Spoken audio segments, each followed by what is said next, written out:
Hello, everybody. Welcome into my latest live broadcast. Today is the 23rd of July. It's Thursday, and the year 2020 is we're still in lockdown, living amongst the COVID-19 pandemic, and working every day very hard to bring you content, keep you distracted, keep you educated, keep you on top of the ball. Let's use this downtime and this boredom to find other things that are interesting and empowering, and that's my intent today. Hello to all my friends in blue joining and some not yet blue. I appreciate that very much. Thanks you guys for jumping in early. And a couple of quick items. One is there's a new Windows 10 debloating tool, which is a lot more user-friendly than the previous one we discussed. And I've got a link to that in the video notes, and perhaps I'll make a quick tips video on that. Another quick tip is that the new AMD chipset driver has been released a couple of days ago. Several of you have emailed me to let me know, and I appreciate that. If you have an AMD chip, you must get those drivers manually or wait until some point in the future when Windows Update will deliver it to you at some point, maybe a month or two from now. So if you want the added security, the features, compatibility, and performance upgrades of the updated AMD chipset driver, you must seek that out yourself. It is not automatic like it is with Intel. Well, assuming you have the Intel driver updater. AMD offers no such driver updater except for their graphics cards, and even that they only introduced within the last year, something NVIDIA has had for many years. So not to slam AMD, I'm just telling you how it is. That's the facts. What else do I want to say? I've had, on occasion, I'll have some people criticize the way I run my business. And I will tell you that's a quick way to get yourself banned, not only from my channel, but from many businesses. Business owners have to deal with things you have no comprehension of. And if you're looking out, if you don't approve of the way a business is working with its customer, and I'll give you an example. I show you how I work with customers' computers here. And I've had numerous people over the years say, well, if you would have done that to my computer, and it's like, go away. I wouldn't work on your computer, and I would warn every business about you because you sound like you need psychological help. A business relationship with a customer is not your business unless you are the customer. Otherwise, mind your own business. A business that makes routinely bad decisions and is performing poorly will go out of business. There are a lot of bad business owners, and they're not going to listen to you. Neither are the good ones. And there are business liabilities, and there are other aspects in my videos, for example, that you know nothing about. You don't know about the private conversations, and I'll be darned if I'm going to share my repairs with you only to have you criticize me as though that was your computer. Because if you're somebody like that, I wouldn't work on your computer. I would suggest you take your business elsewhere or do it yourself. Those are people with deep, deep psychological problems. And I want to warn all of you, if you catch yourself doing it, stop. You will never, ever improve a business by offering your opinion about how they run their business by observing how they dealt with another customer. That will never work out for you. Take your business somewhere else. That's what I advise you to do. Please, please, please don't make an attempt to stand up for a customer you don't know anything about. It is profoundly abusive and bullying, and it is very offensive. For example, if I walked in and found a sales clerk at McDonald's chewing out some customer at the counter, and I'm walking mid-conversation, it's not my business. I don't know what started it. I don't know what happened. Stay out of it. Adding fuel to the fire is only going to end up getting you involved in something you shouldn't be involved in, and potentially, if you don't leave on your own, you may be required to leave and banned forever.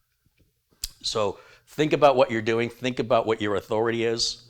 If you're not an authoritative figure, if you're not law enforcement, if you're not somebody who's a lawmaker, it has nothing to do with you. Mind your own business. I mind my business, you mind yours, everybody will be happy.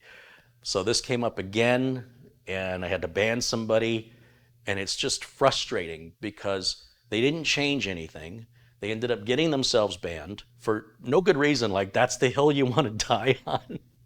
And nothing's changed other than, it's upsetting that I take my time, my money, and my effort to demonstrate, to film the work I do for my customers, who it is my responsibility to keep happy. It is my liability for the decisions I make, and it's my consequences for my actions. And then have somebody judge that without any other information other than what was filmed. Wow. Just wow. There's seriously something psychologically wrong. So please don't be that person. And if you are, never bring me your business. I don't want it. I do not want that. I will practically pay you. I won't. I'll just call the police and send a cease and desist for that type of harassment. All right, let's see. We had a few. I'm going to get into the Wi-Fi thing here in a minute.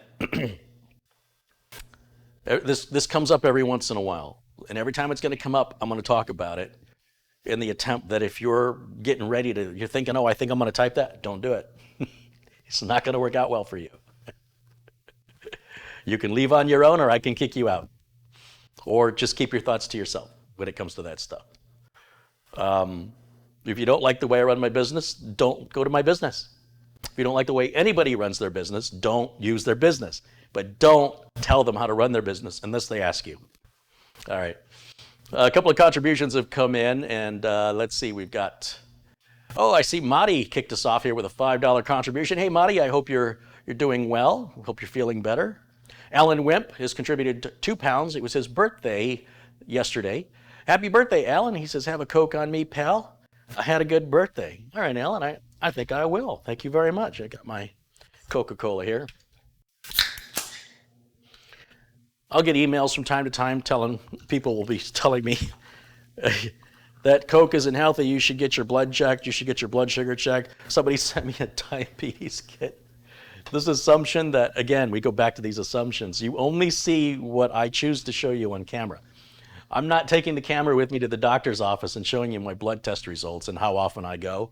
So, while I appreciate that your heart is in the right place, it's offensive. You don't know me. I don't know you. You don't know me well enough to suggest what I'm doing is harming me. If you want to ask questions, that's fine. Hey, do you monitor your blood sugar? Yes, I do. Stuff like that, I don't mind. But when it's sort of like all assumed and you don't know me at all, you just know what I choose for you to know on these videos. Again, it's this overreach. It's bizarre and it's very offensive. So please, in that case, I understand what the intent is, but that's not the way to express it. Believe me. Okay. Getting back to the contributions, Darren Gilholm has contributed £1. James Flattery has contributed $5. He says your subjects are always interesting and informative. Thanks, Carrie. Rick Hubbard has contributed £5. He says, have you eaten all 32 packets yet? Well, I've had to throw away about 5 of them so far, sadly, because the bags were punctured. And when I open them up and I bite into them, they're stale. They're gross, and I have to throw them away. But I do try them. I don't assume they're bad. So that was not a good way to pack them. I've already lost 5 bags. I've probably eaten about 5 or 6. So I think I got about 20 more to go. Thank you again for sending the crisps and the $200 case. That's very kind of you. Alan Shaver has contributed $5. John Craig with £5. He says, my business is my business and your business is your business. And if you want advice, you can ask for it. Yeah, that's pretty simple. John, he's a very generous contributor here as well, and I appreciate the support. Be kind and supportive, I'm telling you.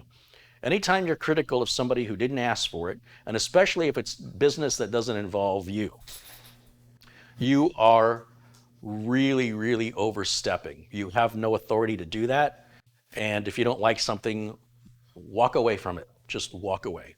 Because it ends a couple of different ways. It can escalate in person into a vocal argument, leading to fists and violence to any end until one or the other walks away or is taken away, in an ambulance. That's just stupid. It's absolutely stupid. That is a sign of two very insecure people that need the other person to agree with them in order for them to feel like they're right. I don't care if you think the earth is flat. I really don't care. I'm not going to fight you over it. I'm not going to argue with you about it because it doesn't change anything.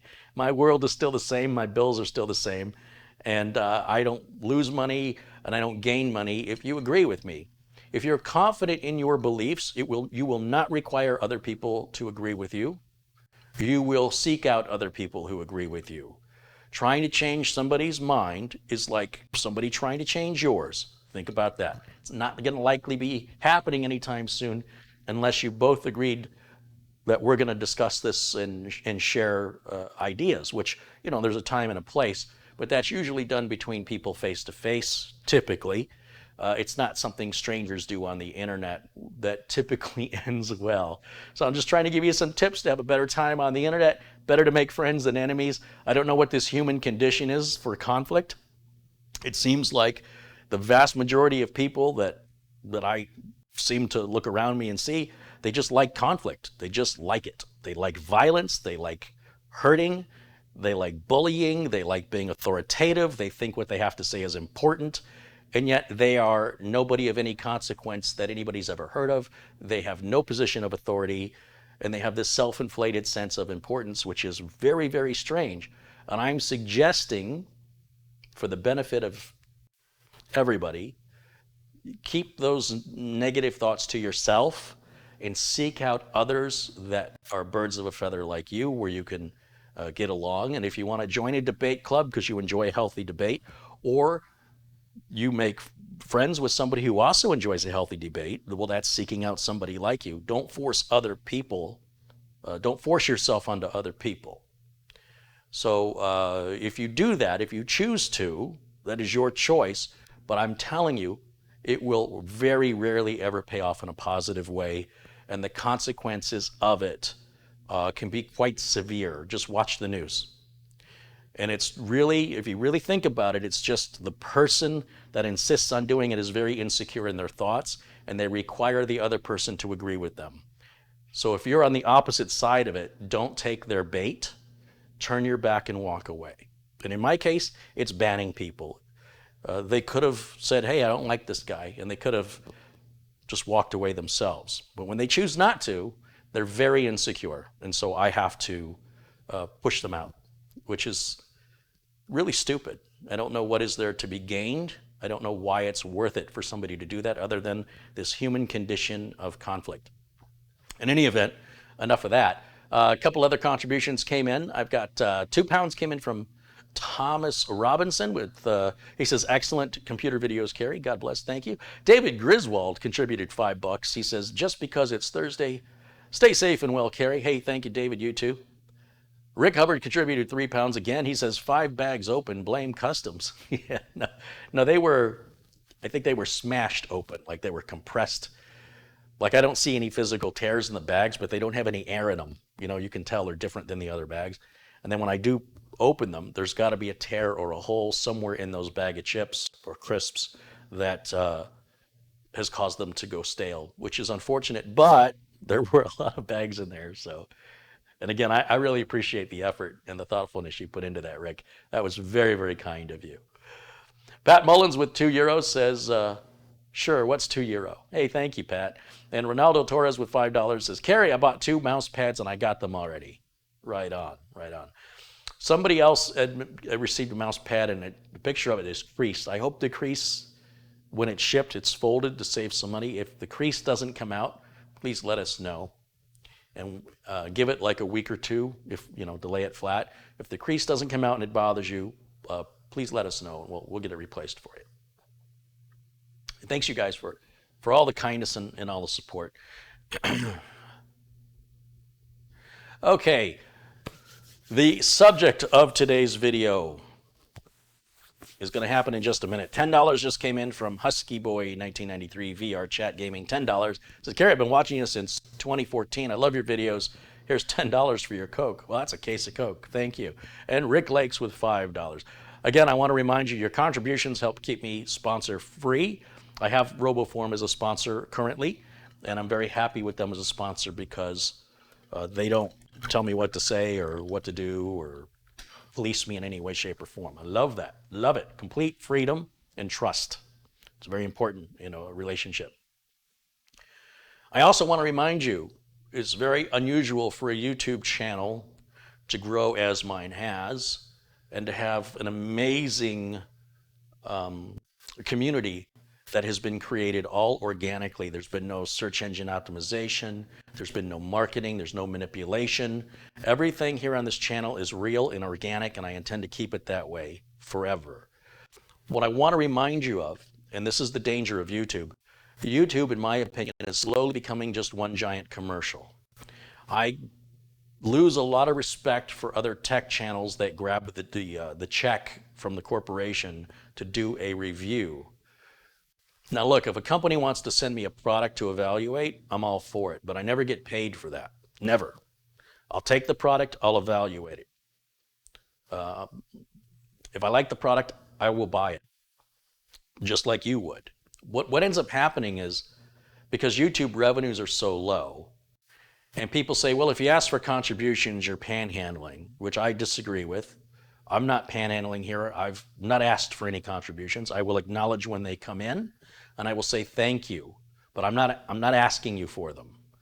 But because you're doing it, I will also tell you that it gives me more freedom, better camera equipment, and the ability to make more videos because you're doing it, and then I don't have to charge you for the videos. So what do you do if you want to make videos? It's getting expensive. The camera equipment and all the production equipment's expensive. My internet's expensive, and I'm not generating any revenue from my business when I'm making a YouTube video, right? Generally speaking.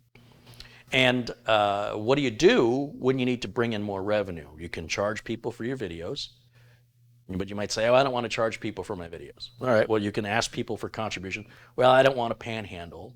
Or you can start taking checks from questionable companies to promote potentially illegal, stolen, or gray market software. Or you could take money from companies that ask you to review their products, but the review has to be approved by the company before you can publish it. So your review can't, I don't know, I'm not going to say it can't be honest, but how can you as a viewer know the difference between an honest review and a paid review? And then if it's a paid review, how do you know that there's no bias there? Because if you get paid by the company to make a review, you want to go back to the well and get some more money from that same company. That's not going to happen if you're, generally speaking, that's not going to happen again if you're not kind to their product. They're not paying you for fun. They're paying you to generate sales. So I'm watching these YouTube videos and I'm seeing the ads that start before the videos. And then when the video comes on, it's nothing but a big advertisement. And this is tech channel after tech channel after tech channel. And I'm like, what's happening? YouTube is becoming nothing more than a great big advertisement. Corporations are tricking people effectively, deceiving and manipulating, because YouTube, the audience, because the content creator is selling you. You're being sold. The content creator is saying, oh, I've got 400,000 subscribers, so you need to pay me X amount of dollars. They're making a deal and using you as leverage in that deal, and they're not necessarily sharing honest, true reviews, because the consequences of honesty may result in losing that deal. In fact, it may result in not only losing the deal, but being unable to publish the video, because, again, if you're a company and you're paying somebody to make content about your product, you're going to put a stipulation that I need to see this video before you release it, and you need to agree to make any corrections we request, and generally there's a deadline. You need to publish the video by this date and time. Well, that's just an advertisement. That's a commercial most of the time. Now, obviously, it's possible that you can enjoy a company's product and get paid to promote it. But now, how can you as the viewer be sure? Because if there's constant product after product after product that's being paid for by corporations, then I would suggest that that content creator isn't very picky. It's certainly not as picky as me. On the other hand, they are creating content that they otherwise would not be able to afford to do without asking for contributions or having people pay, because YouTube is the pay on YouTube is very, very low, very low. You know, you need like 1 million subscribers. If you want to do this full time, I would say you need about 1,400 videos in your library. And so you just have to keep making videos, and letting it grow, or you have to manipulate search engine optimization techniques and, you know, all this other stuff to try and do, enforce, and manipulate and control your audience, which I cannot get on board with it. But what I can do is help to make you aware of what's going on with the YouTube content creator platform. And it's not just YouTube channels, it's, content. It's not just technical content on YouTube. It's almost anything, makeup or, you know, what have you. Mr. Beast on YouTube seems like he does a wonderful job and gives to charities, and all of it seems a little too good to be true. And I don't know what the percentages are, but I very much enjoy the spirit of those videos. And then I immediately start losing respect, journalistic integrity from tech channels specifically that continually take checks from manufacturers to do reviews, from hardware to software, whatever it is. You'll see it very rarely here. In fact, it's really only happened once, and that's with RoboForm. And I use that product anyway. So it's not that just doing it is a problem. It's doing it over and over and over again. It's got to make me wonder, you know, is this person not that picky, or are they just in it for the money? And you need to know that if you subscribe to a channel like that, they're selling you. Subscribers don't equal more money in the sense of YouTube revenue. Subscribers only equal more money when selling your value to a sponsor. YouTube pays you based on how many minutes of video that viewer has watched. So you might have 1 million subscribers, but if only 10% of them are active, you'll find most of your views are not coming from your subscribers, and therefore most of your money is not coming from your subscribers. So the business behind YouTube is a kind of a complex one when it comes to my particular value system. My morals and ethics are mine, and it's not for me to put them on to anybody else, but rather to share with you my thoughts and concerns. When I'm watching YouTube channels, I'm looking for something away from television and movies, which are very corporate and obviously very paid for. And at least with television, like sitcoms and dramas, they're telling a story and then breaking that story up, interrupted by the commercials that pay for it. It's not just all about the product from start to beginning, as many YouTube tech channels content can be. So I'm trying to be very, very cautious of wading into those waters and find the balance between a sponsorship and products that I truly believe in. And then if I'm going to sell you, then I'm going to make sure that you get part of that profit by offering, for example, I require the company to offer a discount. I'm not going to sell you and then say that you don't get anything but the content. I'm going to say, okay, we're going to make this content on the condition that my viewers get something. They have to receive some benefit. I'm going to share the profit with you. So in the case of RoboForm, that's 60% off. That's not offered anywhere else. And it won't be offered for very long, just till the end of August. Now somebody might say, oh, that was very clever how you just worked that in. Okay, I mean, it's genuine though. You've got to use judgment to define what is genuine from what is manipulated. And I will do my best to always be genuine. That is my promise to you. And I hope that's why my channel will grow. I hope that my viewers will see a value in that and understand that there are many temptations. A lot of checks are being offered to me right now from companies I would never use in my business, and therefore I will not subject you to them for, I'd say any amount of money, but I mean, clearly everybody's got a price. But these companies don't have that kind of money, so that'll never be an issue. In the meantime, my thanks to Abdul Azim Patel, just contributed $50. Thank you, Abdul. Thank you very much. David Smith with £5 says, hey, Kerry, keeping it real and honest. One of the few. Please never change. I'll do my best, David. Thank you for supporting the channel. Michael Dane, you're the man, contributes $10. He says, thank you, Kerry, for your videos. When I have a problem, I look at your video for help. Thanks again for your videos and guidance. Here's 10 bucks for pizza. I see you got the coat. Just had the pizza last night. Thank you, though.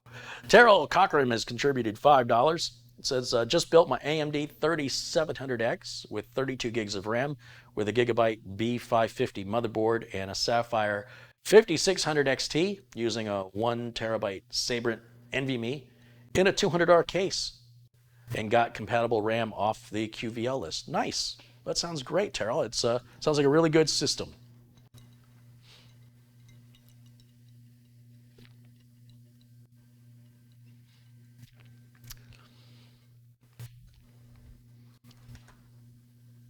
I will say my honesty has gotten me into a lot of trouble. A lot of places don't want to deal with honesty. I was once reprimanded at a job for letting a customer in another department know that his computer that I was repairing was taken away from me and that they wanted to format and reinstall the operating system because I was taking too long to find what was causing the problem, which turned out to be a real simple fix. But besides that, I hadn't gotten there yet. And the customer had data on it. And that customer was a very high-end, the client was a very highly paid employee of the organization, that employee's salary and the data they created was worth probably 4 or 5 of what I got paid, right? 4 or 5 times what I got paid. So I'm not going to willy-nilly wipe the customer's data and say, well, it's your problem, you didn't properly put it on the server like you're supposed to, which was the attitude of the person in charge of the department I worked for. So when it was taken from me against my objection, I called the customer and said, you better call my supervisor's boss because he intends to wipe your hard drive and claim that any data you lose is your problem. So you better, right now, time is of the essence. They've taken it from me, there's nothing else I can do. Well, he did. Shortly thereafter, I was called into that supervisor boss's office, and it was explained to me that if I have a problem like that in the future, I should go directly to his boss, to my supervisor's boss, the guy who's, bringing me into his office, go directly to him, and not air our dirty laundry to other departments. Like, I don't care. Like, that's just politics. All I cared about was the customer data and customer respect, and that customer needed to know what was about to happen. And I just said, okay, but internally I was like, how about this just doesn't happen? How about you put policies and procedures in place that ensure that there won't be a need for anybody to ever do that? So it never did happen again. But I will tell you, my honesty has gotten me in a lot of trouble well, not in a lot of trouble, but it's caused some pains because it doesn't play well with people looking good in the politics of a corporation, right? Even though it's honest, they don't want honesty. They're not paying you. That was my message I got was, we're not paying you to be honest. I mean, they didn't say it, but it's kind of like what they said between the lines. And so my time in corporate America, as I shifted from one company to another, it was the same sort of issues. And customers love me. Every customer loved me. The bosses, some not so much. But I'm always driven to do what I feel is the right thing and damn the consequences. Because if I have to pay a price to do the right thing, it's worth it. And if I get rewarded for doing the wrong thing, I cannot sleep at night. It bothers me. It just, blame my mother. It's how I was raised. I cannot, in good conscience, rest well. It will bother me until I make it right. That's kind of OCD. I have to make it right at any cost. Well, at nearly any cost. So it's just something that drives me. Brendan Looney contributes £5. ACM Dad with $2. Thanks you guys for your contribution. He says, can I use your videos to teach kids at home? Yes, please do. Some lessons, however, have to be experienced, right? You can sit there and you can tell somebody about your experiences and they'll say, yeah, but that's you. I'm not you. I'm different. And you have to give people the freedom to figure that out. But you can let them know. You can let them know, I'll tell you, this is the potential here. This is what could happen, and you should be aware of it. Now, decide. And if it works out well for you, I'm happy for you. And if it doesn't, at least you didn't get blindsided. And maybe you'll make a different decision next time. Abdul Azim Patel with another contribution, $20 this time. He says, wow, the data wiping. Yes, because officially the policy in the corporation was it's your responsibility to back up your data. It's not the IT department's responsibility. But it's not a big deal for the IT department. You know what I mean? Like, that's just being a jerk. There was no reason for it. Tac Ted has contributed 50 SEK. I can't remember what that is. He says, I truly appreciate the way you came out clear for us to understand, and thank you. Well, thank you, Tac Ted. I appreciate your contribution, your support, and being a part of this amazing community we've built here. Jesse McLeod contributes $5. He says, Kerry, I got an NVIDIA GTX 1650 with the same DisplayPort issue as Mike's PC, but it works fine with DVI or HDMI on a different monitor. I would contact the manufacturer. Definitely check your DisplayPort cable. But I contacted Gigabyte way back on Monday. Today's Thursday. I finally got a response. They approved the RMA for Mike's old graphics card, and then tomorrow I plan on taking that over to FedEx. I'll let FedEx box it for me. They'll pack it and box it for me. The video card will not go back in the original box because I don't have it. It'll go into an anti-static bag, and I will instruct FedEx to put it in a box as small as possible that allows for 2 inches of packing all the way around, bubble wrap, whatever they want to use. I'll give them the address and RMA number. It'll probably cost me $20, $25 for the packing and the shipping to ship FedEx ground. I'll have a tracking number. And then within 2 weeks, I should have that graphics card back. Mike has already replaced the graphics card, so I will use it on another upcoming project. Thank you to Jason Cordry. Jason sent me a Cougar 400 series mesh case. He wants me to review it, so I'll take a look at that. Ryan out in Nevada sent me a Leon Lee case he wants me to review, so all that will be coming up hopefully in the next week or two. Al Hess says SEK is Swedish krona. Thank you. I really wish I knew how to pronounce your name. Al Hess. If you can write out the pronunciation of your name, because I see you often and I'm not quite sure. I would like to make the effort to pronounce your name correctly. David Smith contributes £5. He says, Kerry, it's a sign of the times that honesty is frowned upon. Well, that's just, in the case where honesty is frowned upon is all politics. Everything I'm talking about is politics. It's about people's egos. It's about how people think they're being seen. It's about people obviously wanting to hide. Nobody's going to be happy if you expose what they're doing, if what they're doing is not on.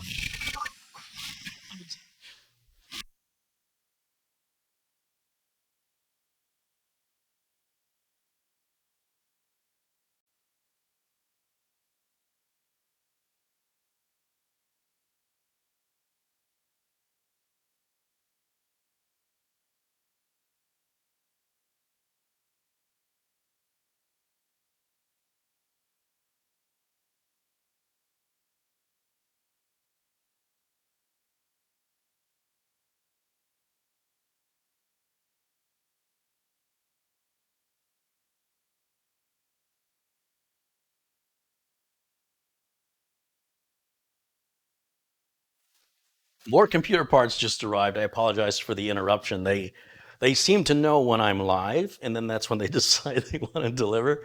I'm home all afternoon, all morning, nothing, and then go live, and I'm live not even, 30 minutes, and there they are. But it's here. It's here. Jose and Veronica Lopez have contributed $2. It says, love your attitude, Mr. Kerry. Well, thank you. I'm glad that you appreciate and value. Like I said, rather than argue with people if you don't get along with them, if you don't agree with them, find other people that you do. Don't try and change anybody's mind. Their decisions, their consequences. Your decisions are your consequences. Don't waste your time with people who have a different value system if you're going to argue about it. And that's why I left corporate America, because once I figured it wasn't just one company. I didn't know. I was a kid. Is it just this company? Let's try another company. No, there. How about over here? How about over here? About a government agency. Oh, the government agency made the companies look like a dream. You don't even know politics and bureaucracy until you work at a government agency. Holy smokes. John Craig has contributed £5. He says, Kerry, I've experienced the corporate life and they can shove it where, and then he says, oops, I suppose the sun don't shine, huh? Yeah, I just, there's this manipulation that occurs in corporate America that I've personally experienced where they would counter what I'm saying by suggesting I'm not a team player, which is preposterous. It's a manipulation of wording in order to deflect the responsibility that I'm calling them out on. And so what I have found is rather than force myself on them, and this goes all the way up the chain, it's not like I can say, well, I'll just make it my mission to take your job so I can run this department, because now I'm going to have to answer to a boss or a board that is also a different value system than me. It's just not going to work out. Now I got to take that guy's job and I got to get on the board, and now I'm going to disagree with everybody on the board, and then the board's going to outnumber me and kick me out. So that's the best I can hope for. It's very, very cynical. However, there are good companies to work for. There are companies that'll take care of you where the politics aren't so extreme. Unfortunately, I didn't have enough patience to keep going from company to company to company to find such an organization. Though I have friends that have worked for some corporations for a very long time and are very happy where they're at. I witnessed a coworker move up in the company by never arguing with the preposterous requests. He would just say okay, and then he wouldn't do it. And that guy moved up. It was the most bizarre thing I'd ever seen. They would pile more work than he could possibly do, and he'd say okay. And then they'd say, how's that coming? He'd say, I haven't gotten to it yet. And he never did. As far as I know, he never did until they eventually had to assign it to somebody else because it wasn't meeting a deadline. But he never said he wasn't going to do it. He never said he was too busy to do it. He smiled, he nodded, and he said, okay. And he moved up that company. I don't have it in me to do that. But wow, what an interesting thing to witness this guy go from down here above, we were together, and he went above me and above me and above me. And it's like, I guess that's how it's done, at least at that company. Yeah, it's pretty fascinating. See if they teach you that at college.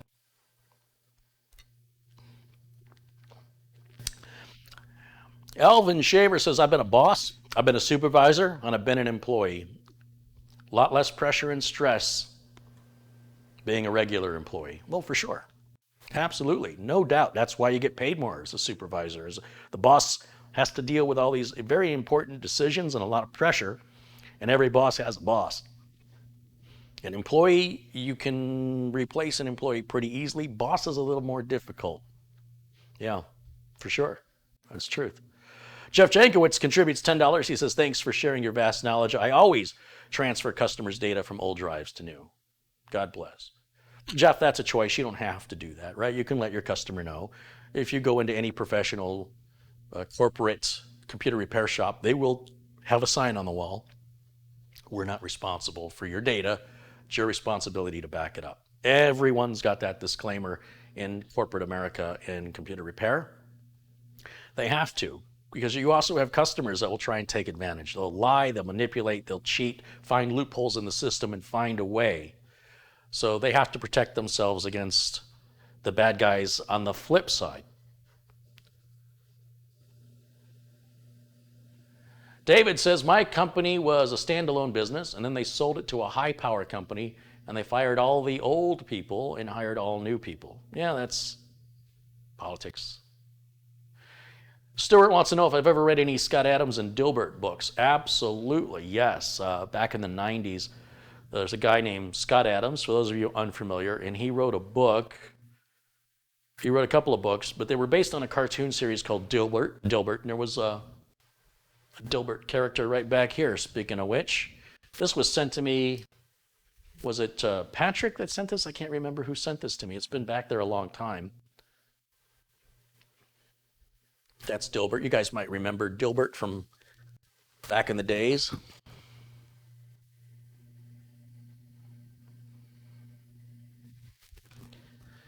Hey, there's Marty. Hey, Marty. He says, sorry, I had to eat. Well, no, eating is good, especially when you're sick. Eat. Let me go back in my other room here and see if I have those Dilbert books. I think they're on my bookshelf. They are books I will never throw away because they speak the truth in sarcastic comedy. Yeah, yeah.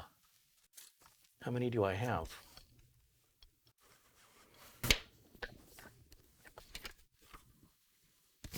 One, two, three. Now, I don't know how true these books still stand today with times have changed, obviously, since then. But they're pretty dusty.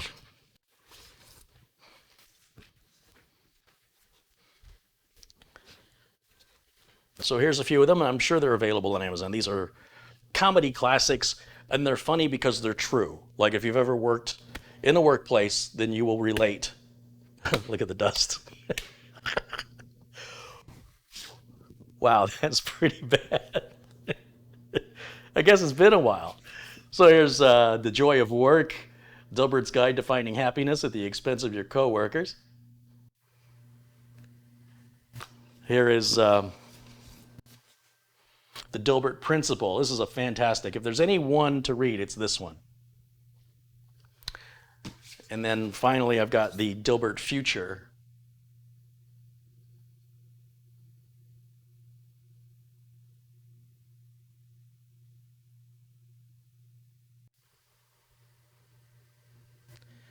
And the back it says, there will be a huge market in the future for technology products that help workers goof off and still get paid.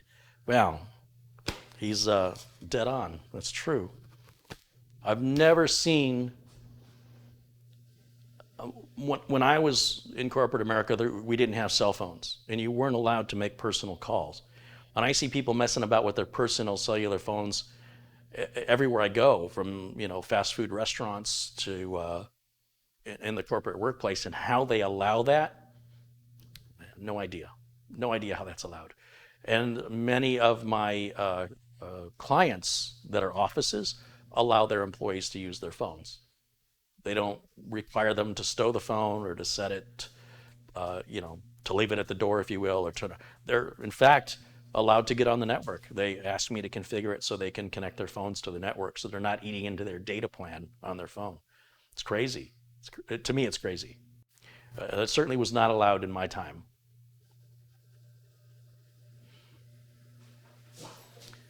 Time to bring out the leaf blower, yeah. HTMPCC says it's not only corporate America, it's the corporate Western world. Nothing but compliments for your presentations.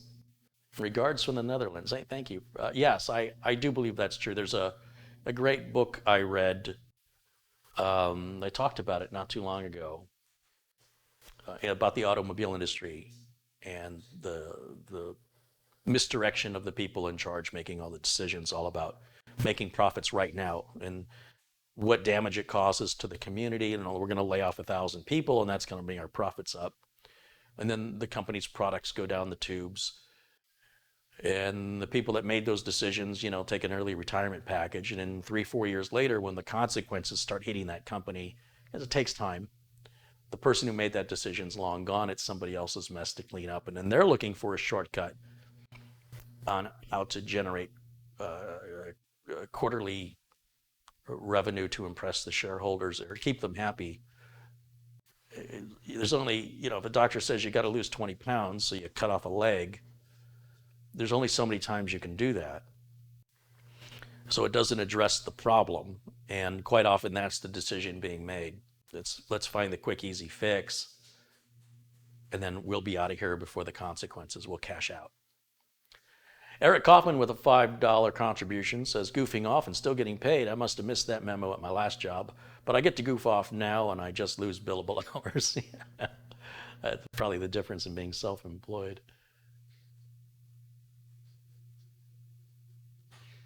So yeah, there's a great series of books about it, and it is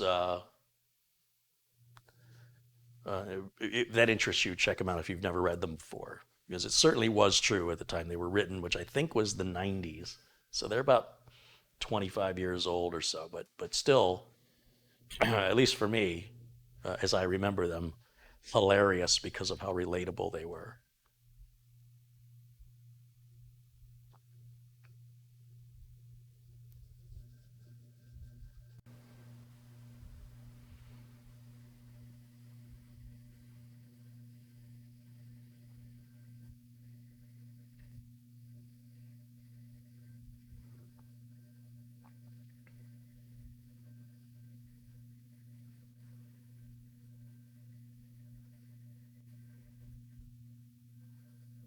Are you feeling better, Marty? I mean, I'm seeing you more, so I'm assuming that's because you're feeling better.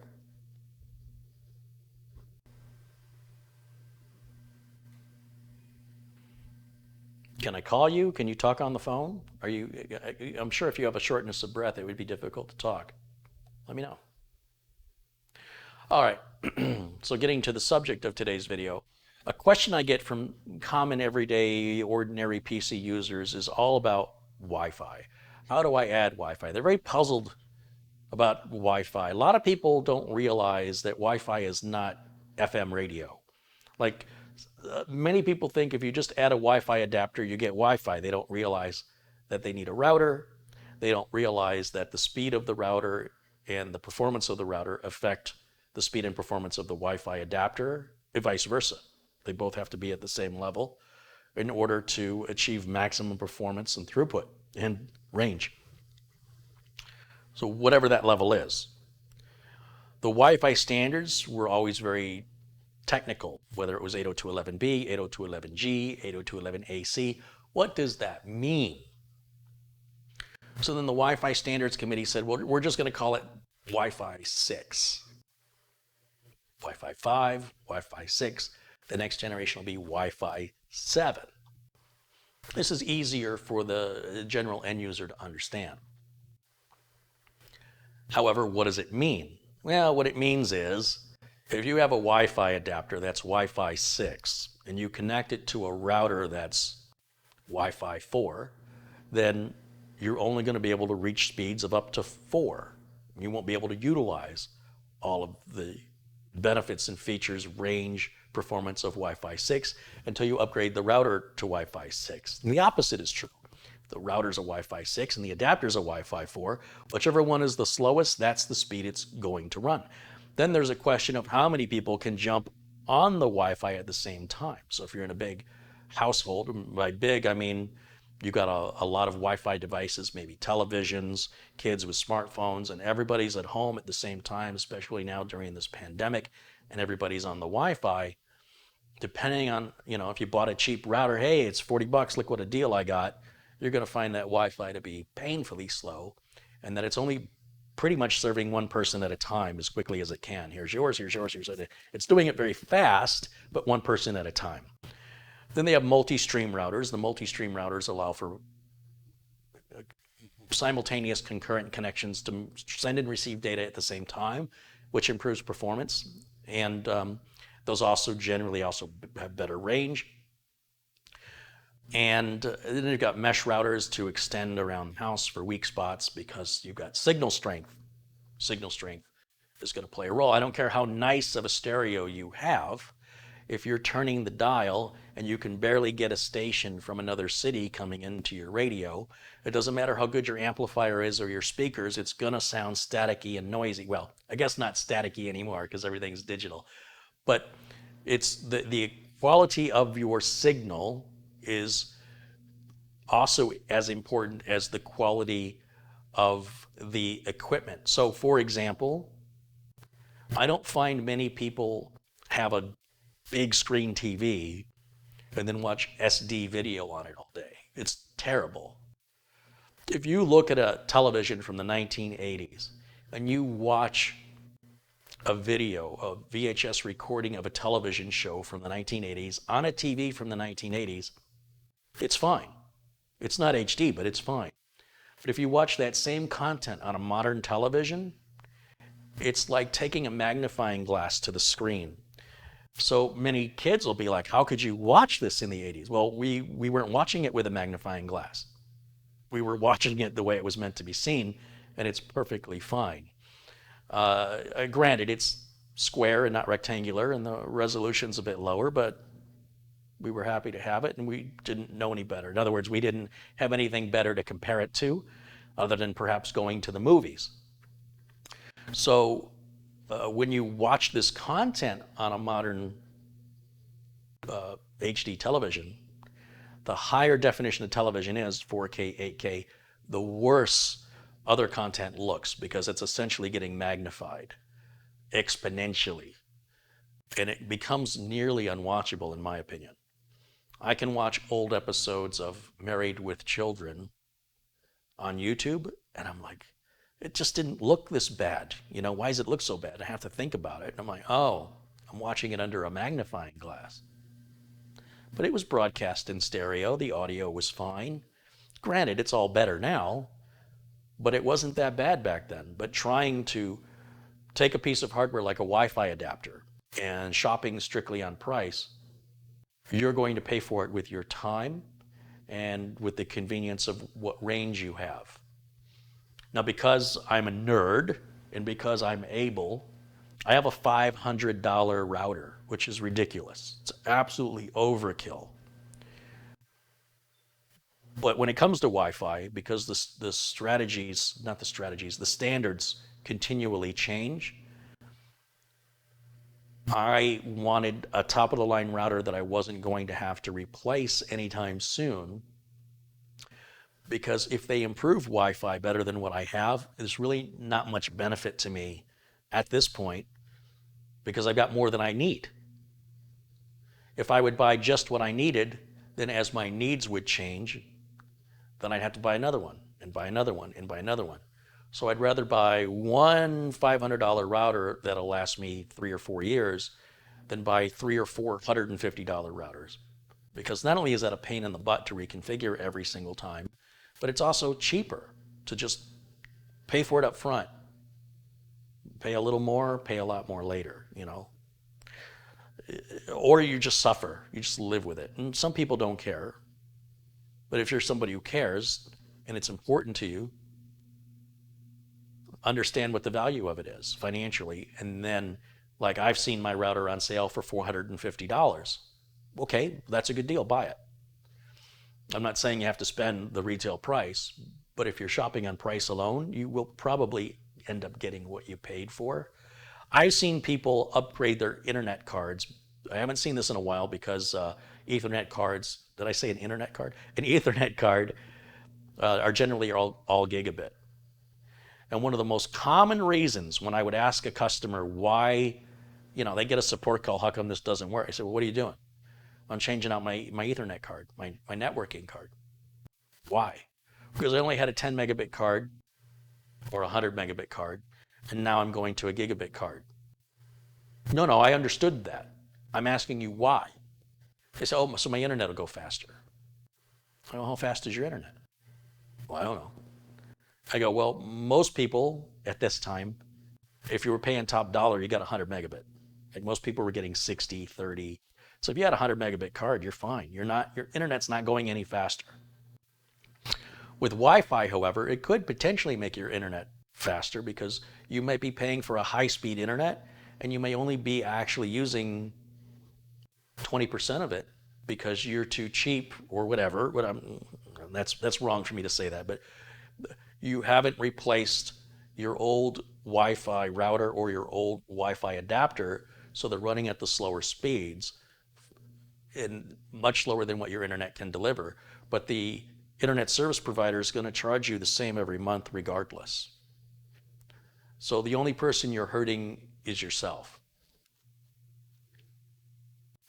So when we talk about adding Wi-Fi to a computer, there's a lot of different ways it can be done. Now, whether that's a desktop or a laptop, I've had people call me and say, can you fix the Wi-Fi on my laptop?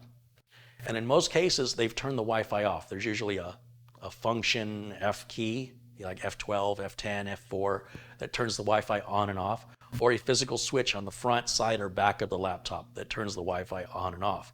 That switch exists because of the portable nature of a laptop, that you can save your battery life, like for example on an airplane, although planes today do offer Wi-Fi, but if you're not using the Wi-Fi, you can flip that off and get better battery life. Or if you're somewhere like in a cafe and you're afraid of somebody snooping and connecting to your computer without your knowledge, by flipping that Wi-Fi off, you're also securing the laptop and preventing anybody from doing that. I mean, they can still look over your shoulder and see what you're doing, but at least they can't snoop on you, wirelessly, apart from looking over your shoulder or watching the reflection in the window behind you. Lots of ways people snoop on each other. But in a case of a Wi-Fi adapter going bad in a laptop, it doesn't make sense to pay anybody, in my opinion, to fix it. If the laptop's out of warranty, buy yourself a USB Wi-Fi adapter, plug it in. Same is true for the little touchpad and the keyboard on your laptop.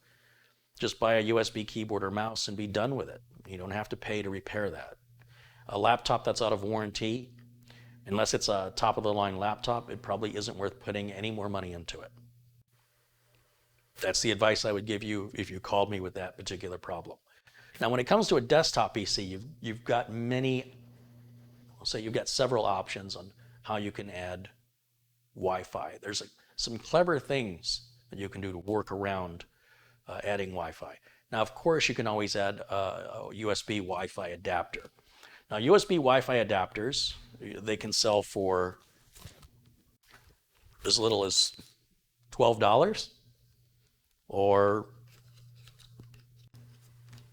over $100. There's the Wi-Fi right there. What's the difference? Well, first you got to consider you're going to have this big bulky thing hanging out the back of your computer or the side of your laptop. It's very easy to hit it and break the USB right off of it. So that's why they offer a cradle on some of the more expensive units.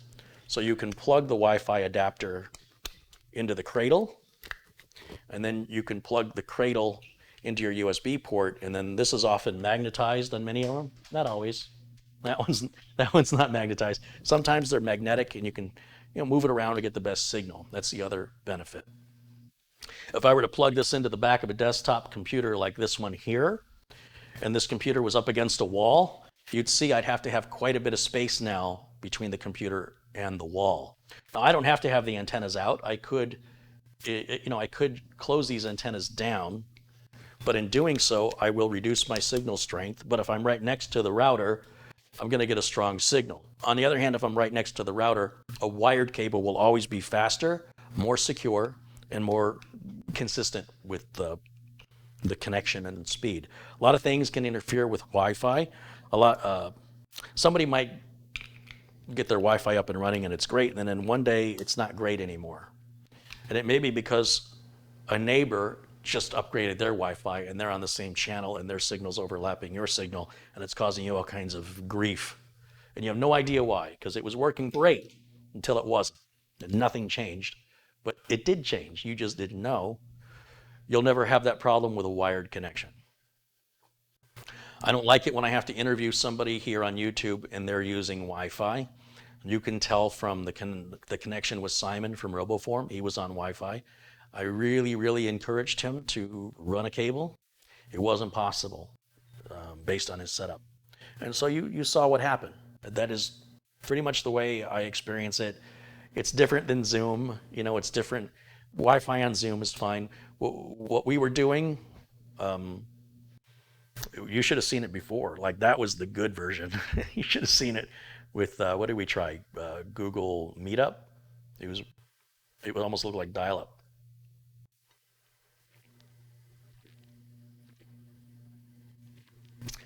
So you got to ask yourself, how important is Wi-Fi to me?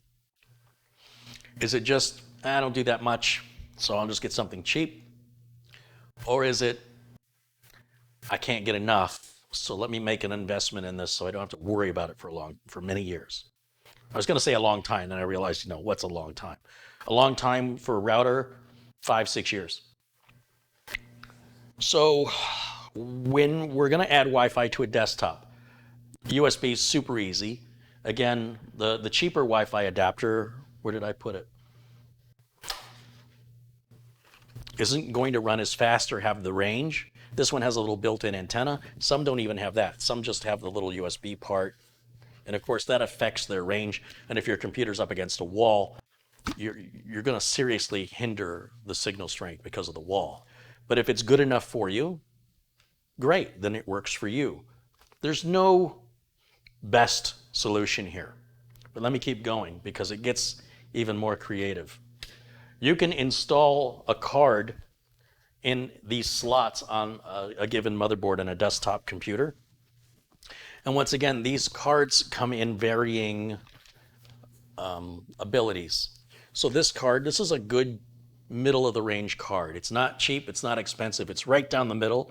That's an AC1300 from TP-Link. And you see that little tiny connector right there? That would go into one of those little tiny slots, or it can even go into the big slot. It just kind of wastes the rest of the big slot, but it will work in there. And all the links for all of these products, they're all in the video notes below the video. But this is, if you're just an average customer of mine and you're doing business work or whatever, this is perfect for you, in my opinion, for most of my clients. But this, in this little teeny tiny box, is also a Wi-Fi adapter. And if I open this up, oh no, this is not a Wi-Fi adapter. These are cables to a Wi-Fi. What did I do with the Wi-Fi? Hold on, it's really tiny. And I have apparently misplaced it because it's so tiny. I don't know where I put it. Hold on, I will. I swear that was in that box. So there's a little tiny Wi-Fi adapter that's used in laptops and tablets. And I have some here. Ah, here they are. Okay, I wasn't going crazy. And these are made by Intel and other companies. And this is what one looks like. And they're fairly inexpensive. If I open this up, if I can open it up, let me get a razor. Let's get this open.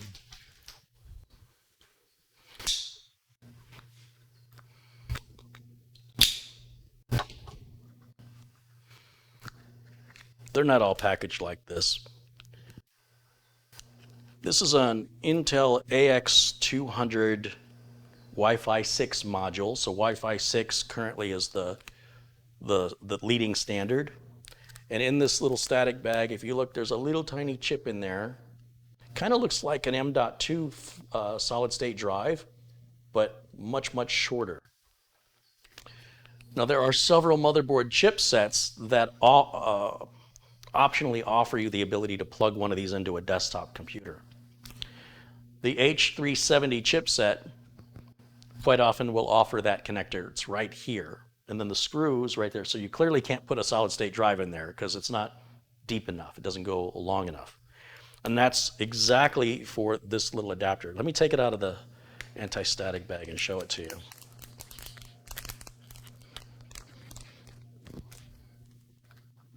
This is what the card looks like. This traditionally, as I mentioned, this would go into a laptop or a tablet.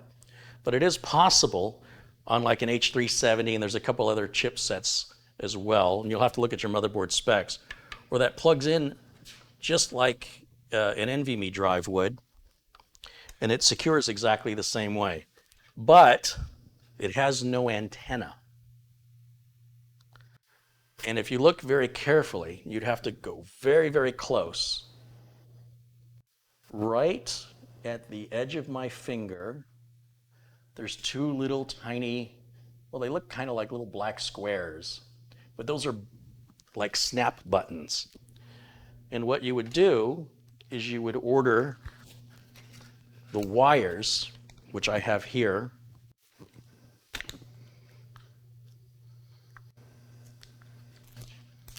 So you go, okay, that's pretty cheap, that's 20 bucks, but then you gotta buy the cable, that's like $5.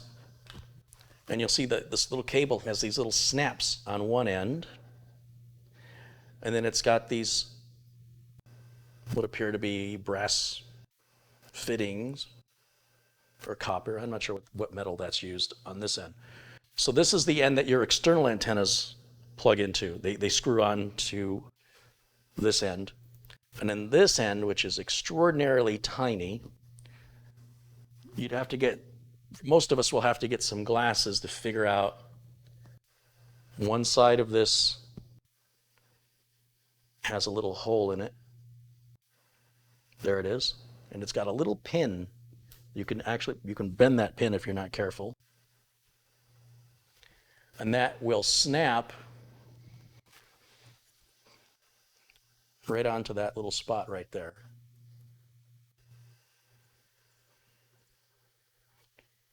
And I will probably have to get a pair of pliers or something and my glasses to really see this. And if you're working on the inside of a laptop and you're doing this after this is installed, boy, it can be a real challenge with other things in your way. So this is about as easy as it gets, just working open air, holding it in my hand. But I will have to get glasses because I honestly, I kind of see it, but it's so tiny. Magnification, regardless of how good your vision is, I'm sure magnification will help all of us. And if I align that correctly, I should be able to push it straight on and feel it snap or click into place.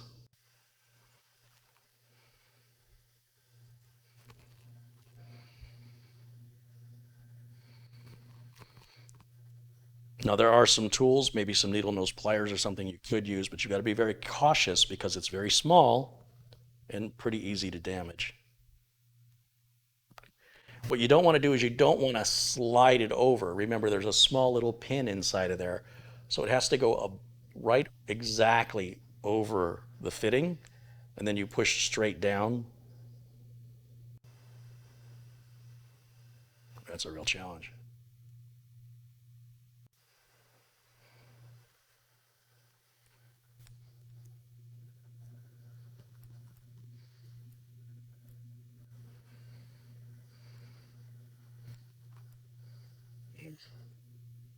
Close. It doesn't help when the cable's trying to turn on you, which is what it's doing to me right now. And the cable should, when it's on there, it should swivel so that you can adjust the cable and route it accordingly. So it's not like it has to go completely straight up and down vertically or horizontally.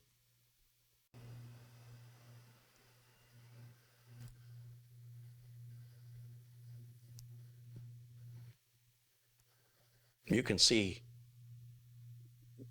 the struggle is real. This would be like in an Intel NUC or your laptop, things like that.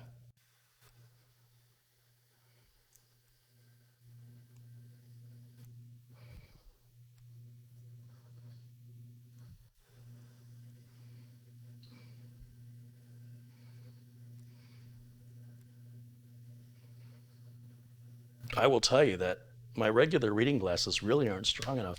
I need something even more powerful. So I'm going to get out the big magnifiers here and see if that, oh, now I can see.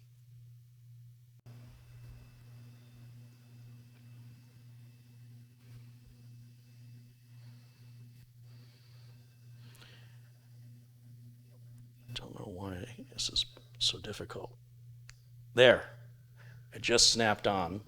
That's what it looks like. And then we would do the same thing with the other ones. You get to do this twice.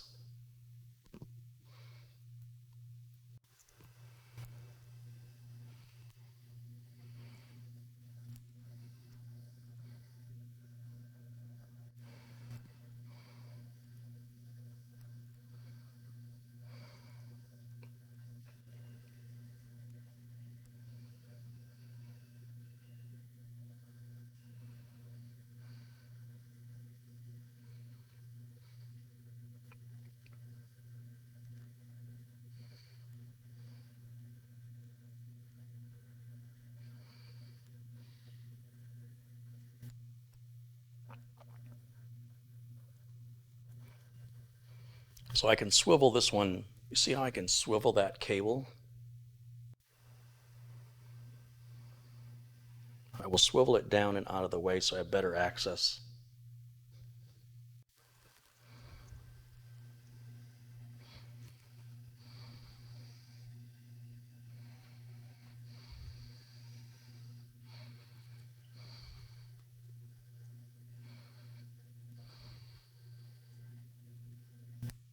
There.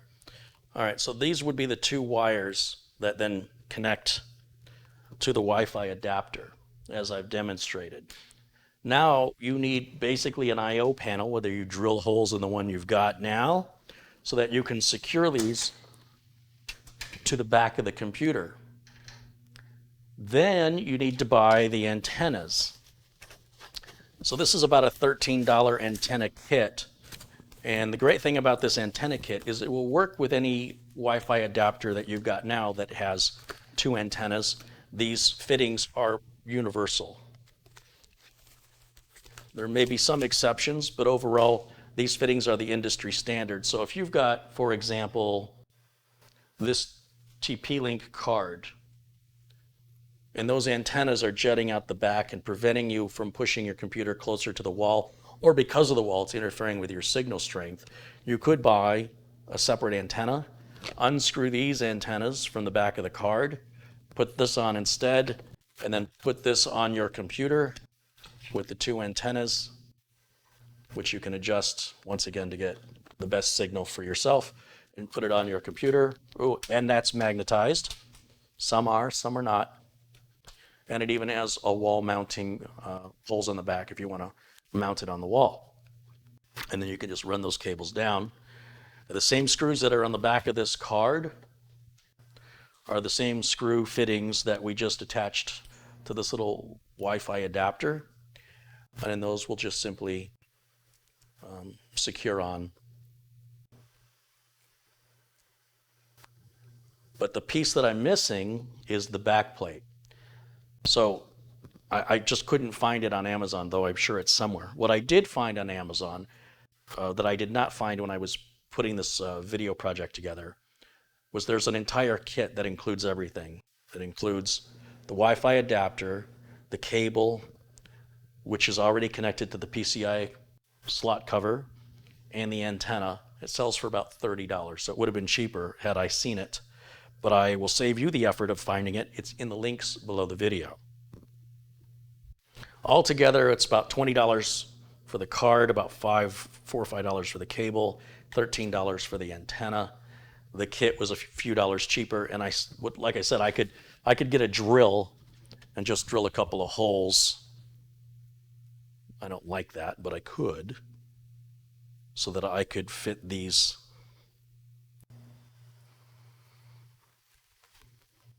fittings through there and secure it down. But wait, there's more. Gigabyte offers the whole kit as well. So if you want to keep everything manufacturer specific, although you don't have to, a very common misunderstanding was if you bought a Wi-Fi card, it had to be the same manufacturer of the router. I don't really hear people having that misunderstanding as often as I used to. The reason why we used to recommend getting everything from the same manufacturer was for support reasons. So if I got a D-Link network adapter and a Linksys router, who do you call when it doesn't work? Regardless of the decision you make, whoever you call will tell you it's the other one's fault. So if you bought everything from the same manufacturer, they're sort of obligated to help you solve the problem you're having. And that's why we'd say, get everything from the same manufacturer, right? Because if you have to ask that question, you're probably going to need help. And if you don't buy all the same manufacturer's parts, then the other manufacturer, it's always the other manufacturer's problem. That's just generally the way it works. So that being said, if you just wanted to keep everything loyal to Gigabyte, and you can find one of these, they're hard to find. They call this the CNVI Wi-Fi Upgrade Kit, and this contains everything I've just shown you, or at least it's supposed to. Let's take a look. Now again, there's a link that points to Amazon, though when I was shopping for this, I don't think I found it on Amazon. I think I found it on eBay. I was just happy to find it. And inside, they've already attached the antennas to the card, which is nice, so I don't have to struggle. We've got our antenna. And not only did they attach the end of the cable to the card, but they've also attached the other end of the cable to a PCI Express slot cover for you. So a lot of the work is already done here. So if I take this out, I'll show you.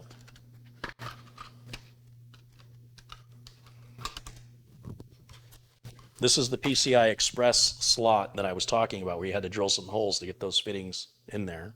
This is already done for you. And it's pretty neat. They got a little protective cap, which is unnecessary. And I suppose you could just probably leave that on. You don't necessarily have to take this off, I bet, but you can just leave it on. If you want to take it off, I believe it just slides off. Now that's, this card here is an AX200, and this one, well, it probably says on the box.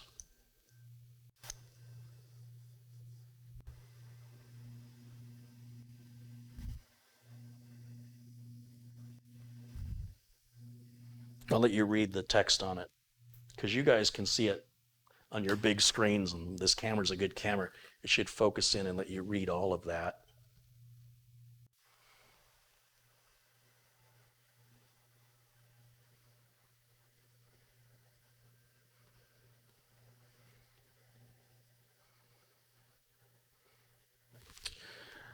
And so that would go, as I mentioned, into the slot just like an M.2 drive would.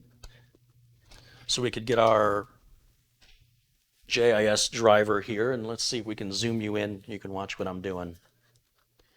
Bring the camera down this way. We'll zoom in some more. And I'm going to remove, let's see, let me stand over here. We'll remove this screw.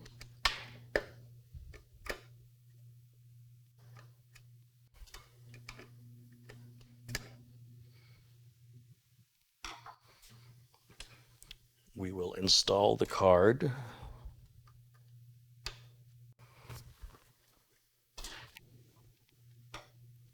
And then press the card down, flush, and put the screw back in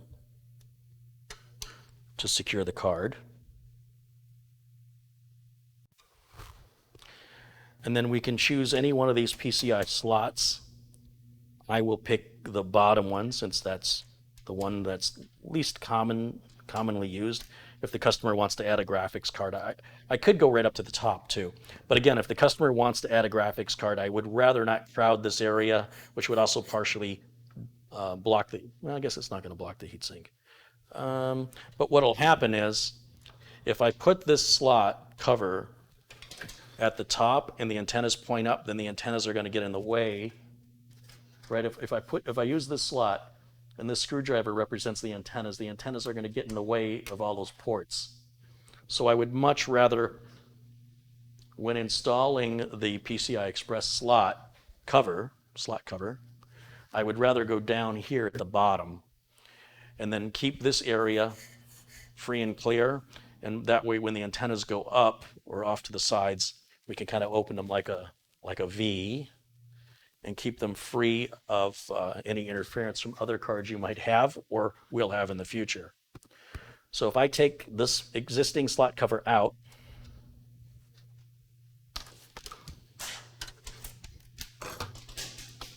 see, this is the piece I couldn't find, and in messing about with it, I've accidentally pulled the one end off, so that'll have to go back on here in a minute. Maybe why they left that plastic cover on there, just so it doesn't do that. I think that little plastic cover could have stayed in place, though I've never seen those little Wi-Fi adapters with a plastic cover before. It is pretty cool. And so what I'm going to do is I'm going to hold this PCI Express slot cover in place with my fingers here on the other side. I'm going to hold on to it so that it'll stay in position while I secure it.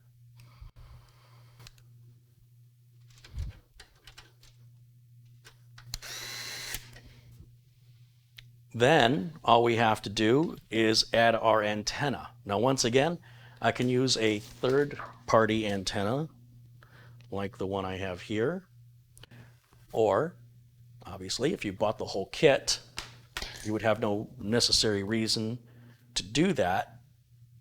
You can use the antenna that comes with the kit, which I have here in the box. Now this is still a dual antenna, as you can see, but it comes out as both antennas are together side by side. So if we open this up,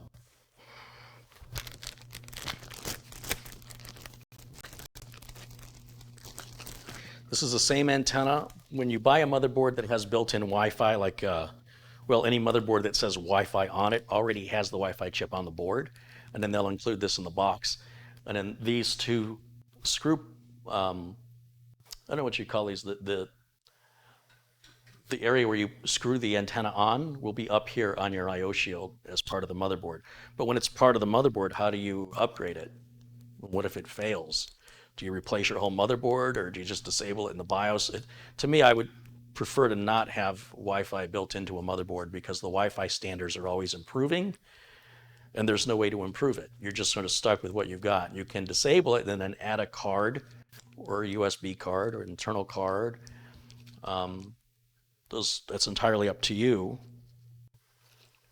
I don't like when they wrap this like this. It's very difficult to get it open. Let me figure out how I'm going to open this. Let's be very careful not to cut into the cables.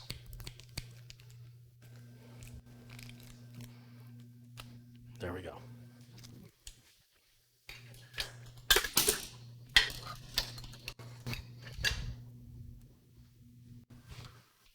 Put that there.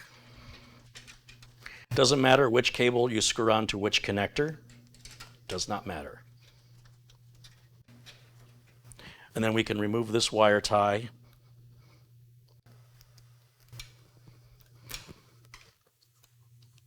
And is this magnetic? Yes, it's magnetic.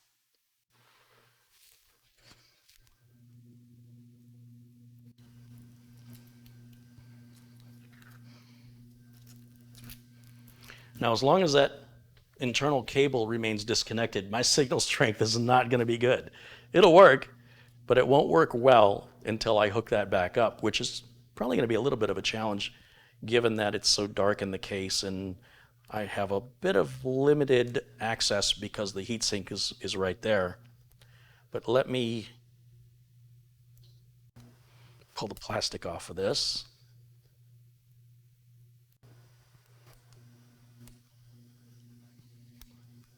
Shouldn't be this difficult.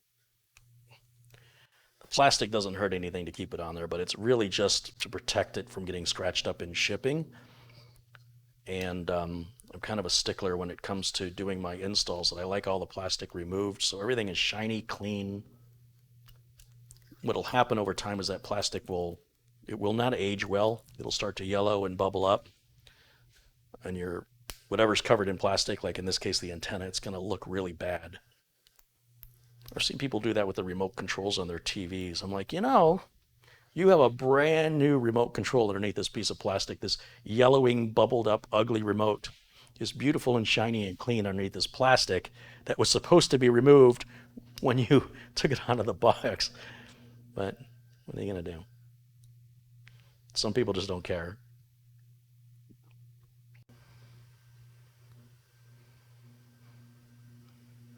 But they really put that on good.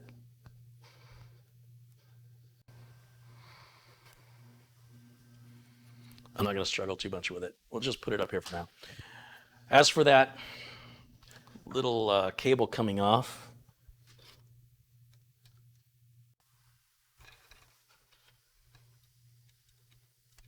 let's see, the more I do it, the better I get. So maybe I can do this one quicker.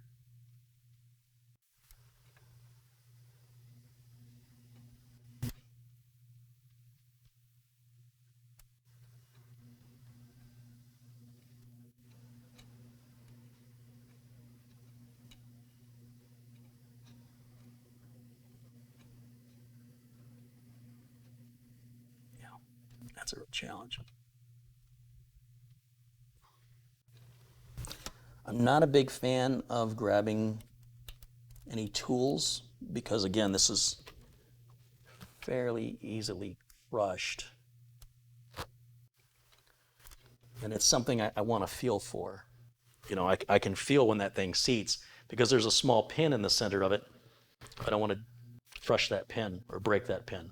So that's hooked up. That has Wi-Fi now. And Windows 10, for many of these, will auto-load the driver.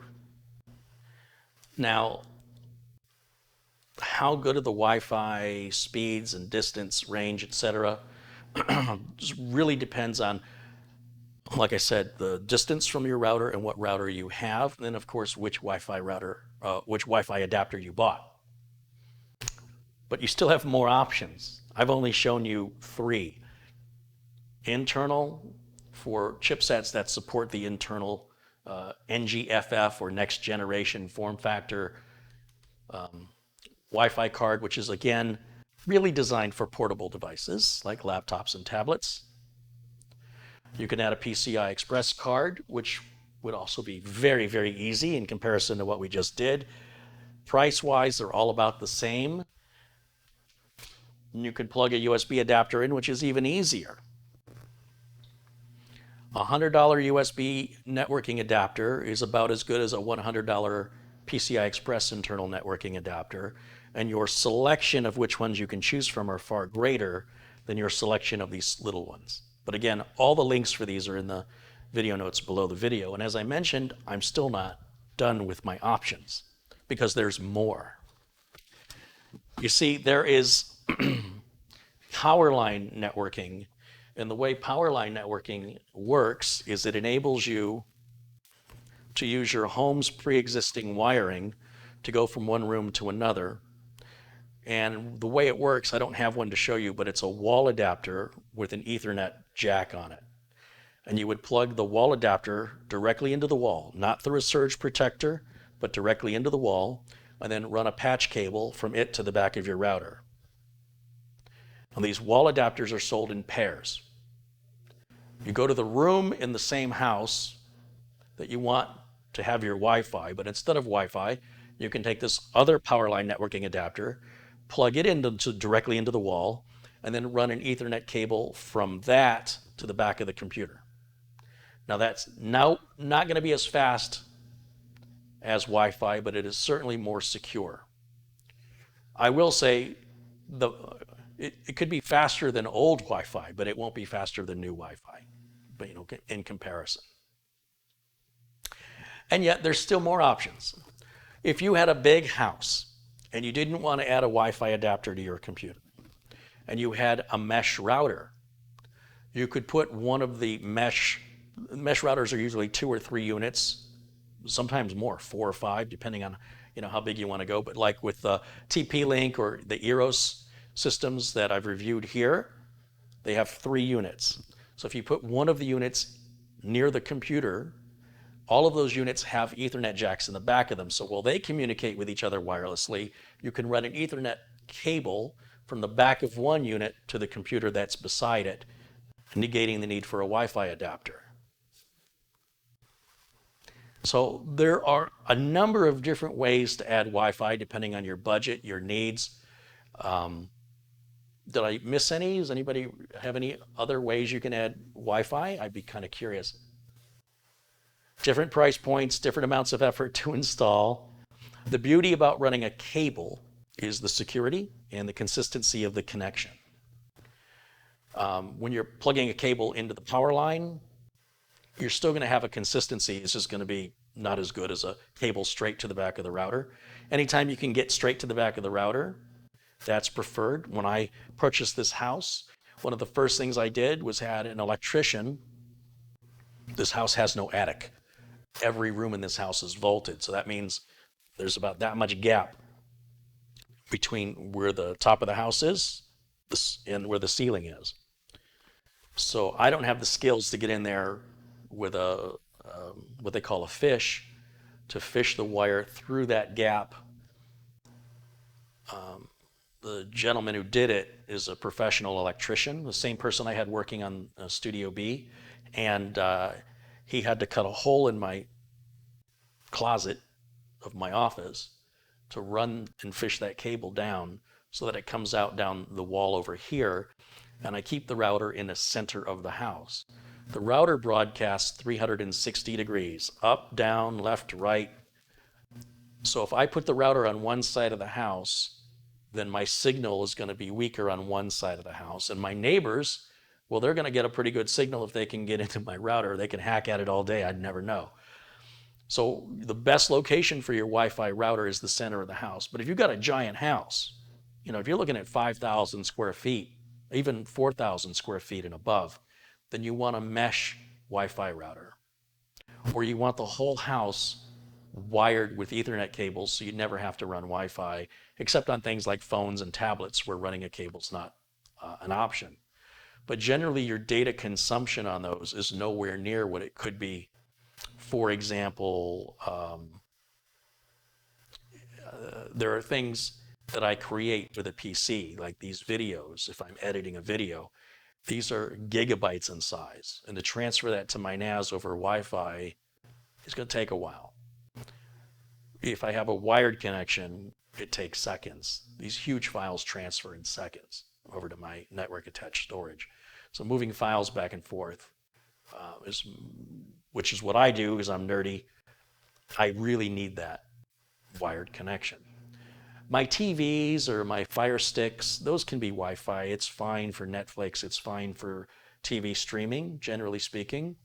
Unless you have a lot of people in the house with a lot of TVs and they're all trying to watch stuff at the same time, then you might need a multi-stream router. So you may see 6-stream, 12-stream. That is going to tell you how many simultaneous Wi-Fi connections it can deal with. And then, of course, there's always a maximum to how many people can connect anyway. The older routers had a maximum of like 10 people, like the 802.11b stuff. And now I'm not sure what the maximum is. But even then, if you've got one person hogging up the bandwidth, it can interfere with the response times and the delays for other people. And so the newer routers allow you to configure that and to enable a load balancing. So if you have a heavy usage household, that everybody gets an equal slice of it, not taking turns.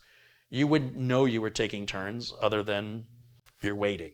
In other words, there's no indication of when your turn is coming up. This is all happening in milliseconds as the router is serving numerous requests one by one by one by one by one, and it's doing it very, very quickly. But the more often those requests come in, and the bigger those requests are, the more it has to keep going around, and eventually you'll start to feel it. You'll say, geez, my internet gets really slow when the kids are here. So you can control that with getting a more expensive router with multi-streams and also configuring it to only allow a certain amount of bandwidth per stream so as to avoid one person causing everybody else grief. So everything is a level of money. Wi-Fi is simply not just Wi-Fi. It's not all the same. And those different price points exist for different feature sets that matter to some people and don't matter to others, quite frankly.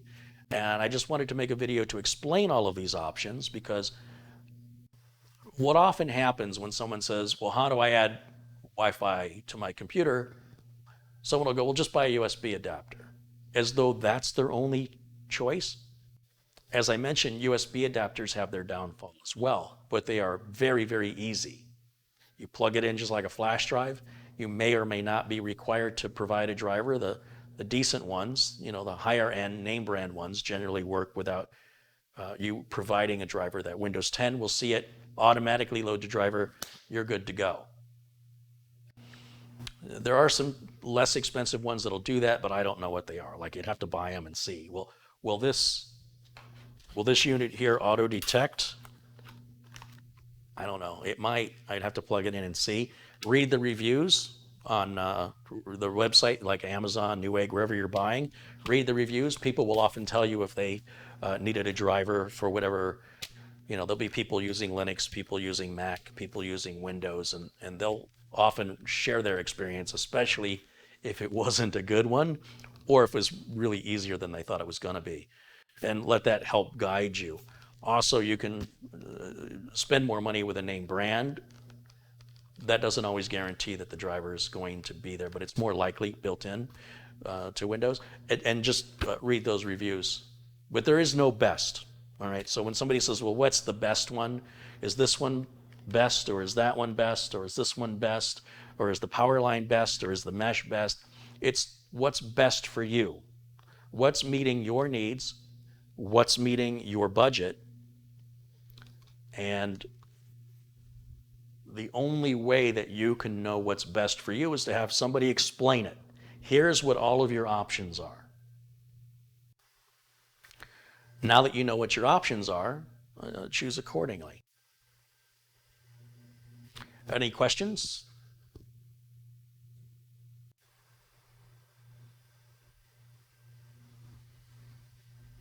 Eric makes a good point. He says the cost of setting up a residence or a business with a wired network will be a one-time cost. Wi-Fi always has to be upgraded at some point, whether it's for security or performance or range. That is an excellent point. Stuart wants to know, can you use more than one of these Wi-Fi options at the same time?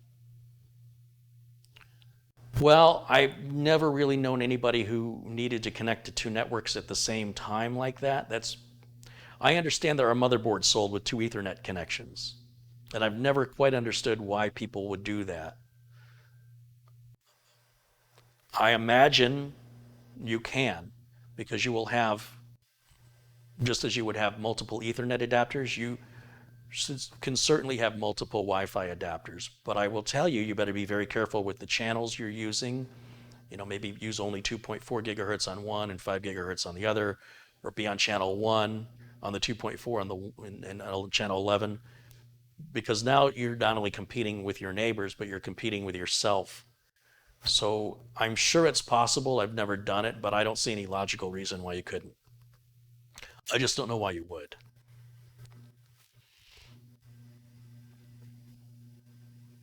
Do any of these Wi-Fi cards come with Bluetooth? Yes. In general, these little tiny cards, like this one, often have Bluetooth because, again, they replace Wi-Fi and Bluetooth on portable devices, laptops, and tablets. That's what they were engineered for. This Wi-Fi adapter here is just Wi-Fi. This one is also just Wi-Fi. You would have to read the description of the adapter. Some of them do come with Bluetooth. They are more money. And then, of course, there's different versions of Bluetooth. I think, what's the latest? 5? Bluetooth 5? So if you see an adapter that's really cheap with Bluetooth, it may be an older generation of Bluetooth. I'm not aware of any of the Wi-Fi networking adapters that have Bluetooth, but you can buy, the USB Wi-Fi adapters. Not sure if I said that. I've never seen one that included Bluetooth, but you can buy a separate USB Bluetooth adapter as well. And of course, you can use those at the same time. These are great questions. Please keep the questions coming.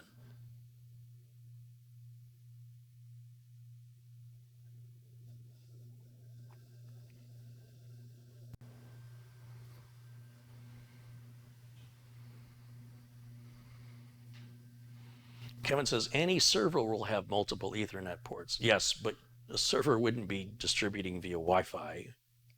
So I'm not quite sure.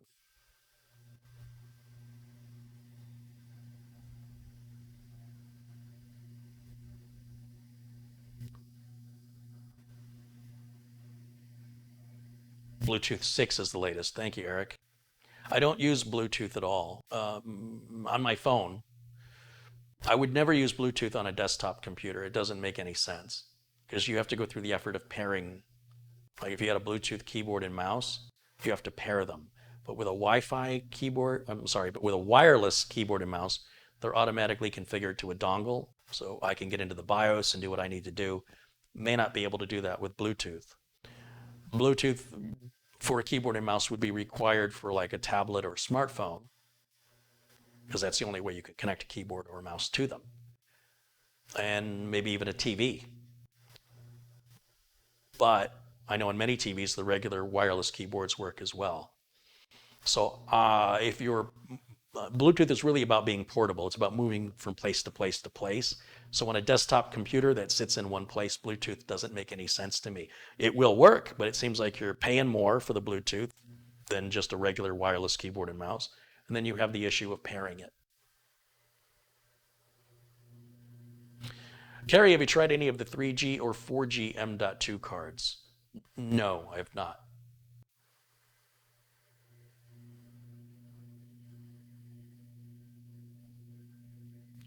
Is there a possibility for delay in response time using Wi-Fi for online gaming? Yes, your latency will be a little higher. That's pretty typical, but it also depends on the strength. So latency depends on your internet service provider, the game server you're connecting to, your distance from it, and how strong your Wi-Fi connection is, how strong your signal is. In most cases, there'll be a bit of a more latency on a Wi-Fi connection than on a wired connection. But there's a lot of variables at play there.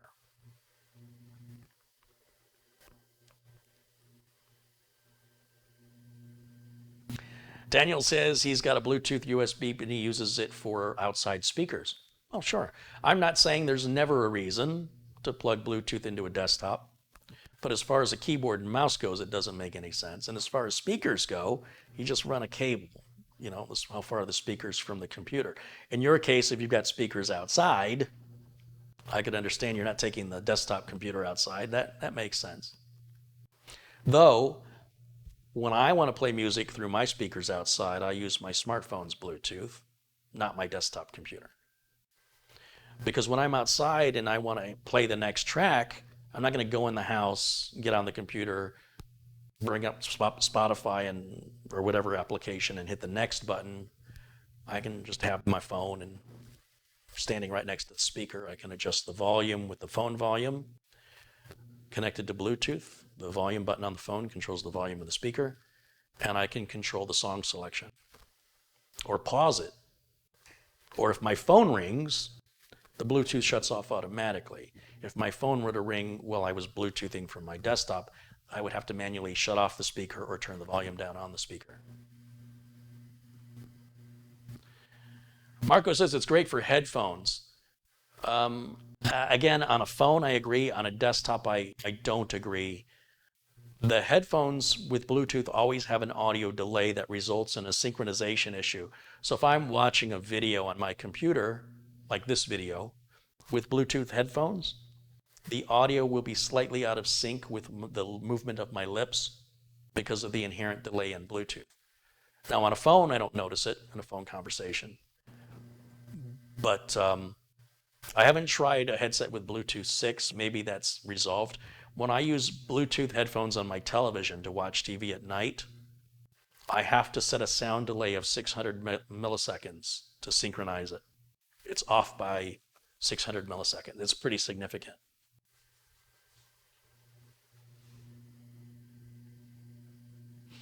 Ron says my Sedina keyboard and mouse work great with Dongle. Sure, of course they work great. You just had to go through extra steps if they're Bluetooth, that's all. Which is required, again, on a tablet or a smartphone. It's not a requirement on a desktop, but you can do it. You certainly can do it. Ron says, I get faster speeds using 5 gigahertz versus using 2.4. Well, that's true if you're fairly close to the source of the signal. 2.4 has greater range, and modern routers will give you both at the same time. It'll give you 2.4 and 5 and balance the load between them based on distance and interference, and other people. 2.4 is more common, so more people tend to jump on it. So if you're in a household or a business with other people, and you're able to connect with a device that supports the simultaneous 2.4 and 5 gigahertz connections, and the router provides that, they'll work that out to always give you the best signal.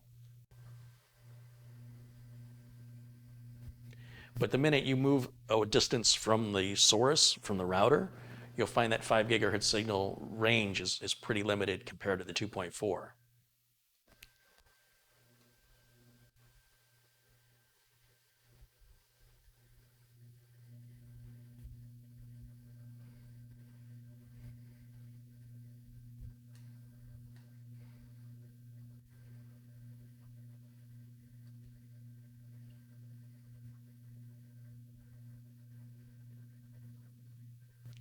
Jeff Jankowitz says, I see my next build right behind you. What are you looking at behind me? The Fantex or the Thread? What's that? Is that Threadripper? Yeah, that's Threadripper back there. Is defragmenting a solid state drive as bad as Google tells me? Should I never do it?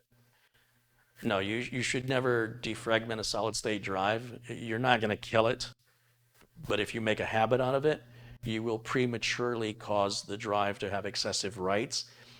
And the solid state drive can only have so many writes on it before it becomes read-only and it won't allow you to write to it anymore. And my question to you is, why do you want to defragment the solid state drive? So let me ask you that. Do you think you will get any benefit from it? Because you're wrong. Mechanical drives store data wherever space is on the platter. And so that mechanical head has to move back and forth across the platters to put the data back together again. A solid state drive, it's all on computer chips. So if the data is scattered across a number of computer chips, the amount of time it takes to grab the data, because there's no physical moving parts, is the same whether the data is contiguous or defragmented. Therefore, it has no benefit. So all you're doing is wearing down how many writes that solid state drive has left in it for no benefit. So it's best to avoid it. But if you do it from time to time, I doubt you're going to notice any difference. And the solid state drives now are good for like 60 years, 70 years under normal usage. So even if you cut that life in half, even if you cut that life by 75%, you will likely have that drive replaced anyway. And there's other reasons why a drive might fail, although not allowing you to write to it isn't exactly a failure. It's just it'll become read-only, it'll be write protected, essentially. That's not a failure. But again, there's no benefit to it, and there's lots of other reasons why you would need to replace the solid-state drive long before that. Rochester NY87's contributed $20. He says, hey, Kerry, I hope all is well. I'm all out of tech shows to listen to while I'm working. I got to get back to work. See you. We're live. Just wanted to drop in with a small contribution.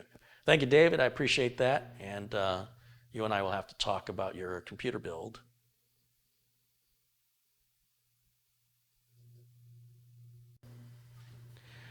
Caleb wants to know, if you take apart a PC motherboard, will you ruin the warranty that you got, or will it be perfectly fine? Do you need to tell this store or company you bought it from? If you bought like a Dell or an HP and you want to open it up to add or remove a card or memory or storage, that's fine. If you remove the motherboard and solder anything or cause damage to it, scratch it up, then that's not a warranty issue. Warranty is about defects in workmanship or materials. But it is your computer, and it is intended for you to be able to upgrade it, to change the RAM, to add more storage, to put a video card in, to put a Wi-Fi card in. It's like asking me, if I open up the hood of my car and change my oil, will it void the warranty on the car? No. But if you were to, say, make a major change to the engineering of the car, change the intake manifold, change the radiator, then you probably will have voided the warranty, since the manufacturer cannot stand behind you, the quality of the work that you just modified to their equipment. But if you wanted to put seat covers on, change your air filter, do maintenance, change the tires, yeah. So all within reason.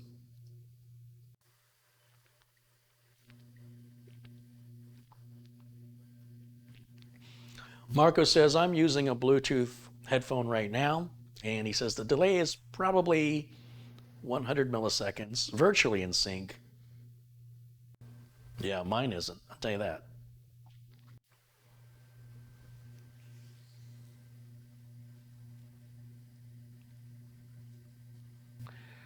William says, some manufacturers put stickers on the back of laptop screw holes or desktops that if you break that seal, the warranty is void. That's not legal in the United States. Congress passed a law some time ago, a couple of years ago. that if a manufacturer puts a seal that says warranty void if broken on a computer, um, like on a desktop or a laptop, that's not legal. They cannot enforce it.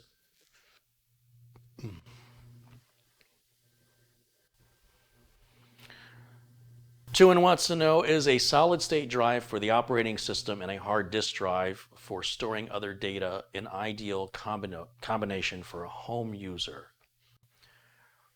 Mechanical hard drives all fail. I don't recommend mechanical hard drives ever. However, if you have extraordinary storage needs, solid state drives are only sold up to about 8 terabytes, and they're quite expensive, about $1,500 for an 8 terabyte solid state drive. These prices will come down. I think back in the day when solid state drives were relatively small and expensive, then that would have, like if you asked me that question 10 years ago, I would agree with you. In fact, if you'd asked me that question 7 years ago, 6 years ago, I would have agreed with you. But today, buy a 2 terabyte solid state drive. If you need more than 2 terabytes, you'll have to go to mechanical storage. But, you know, that's a lot to lose. So how are you backing that up, you know, unless it's stuff you don't care about. Like if you're a gamer, some of these games are huge, huge, and it'll quickly consume your 2 terabytes of storage. So if you're a gamer and you've got all this downloadable content, and these games are, you know, the equivalent of, I think the new Microsoft Flight Simulator, they're offering it on DVD, and I can't remember, is it 23 DVDs or something? It's crazy. So a lot of these games consume a lot of storage, and in that instance, I would say, yeah, a mechanical drive, or get a 2 terabyte solid state drive. You can put a couple of games on it, shouldn't be a problem, and then clear those games off to make room for others. Just re-download it when you need it. Mechanical drives are best to be avoided unless they're absolutely necessary for storage capacity, in my opinion, because it will fail on you.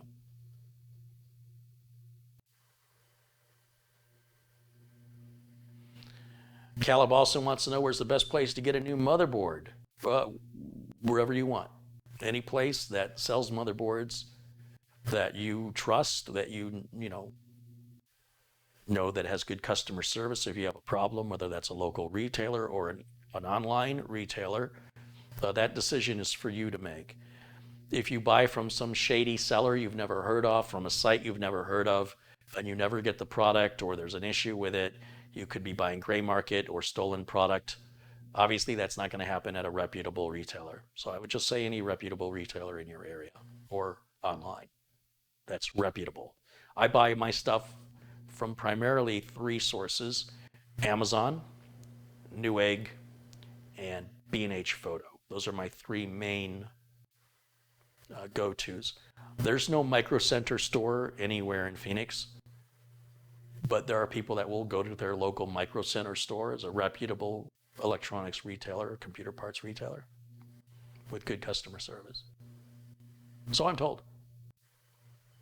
Brad says, what is your NAS configuration? I have a Synology 218 with 2 12 terabyte Seagate Iron Wolf drives in a RAID 1 configuration. There's a video about it here on the channel.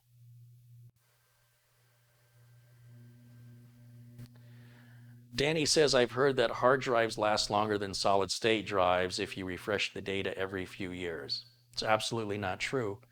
Anything that has a moving part in a motor is going to fail. That motor will fail. There are bearings and grease, and mechanical functioning simply fails. Solid state drives are just a circuit board. There's no moving parts.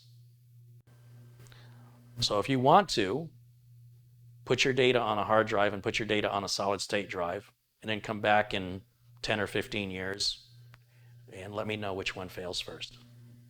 The mechanical drive is likely going to be the first one to fail. And if those drives are powered on 24/7, the mechanical drive will probably fail and the solid state drive will probably outlive you. Probably. I mean, I read on the internet I'm 10 feet tall, so I guess it's true. I read it on the internet.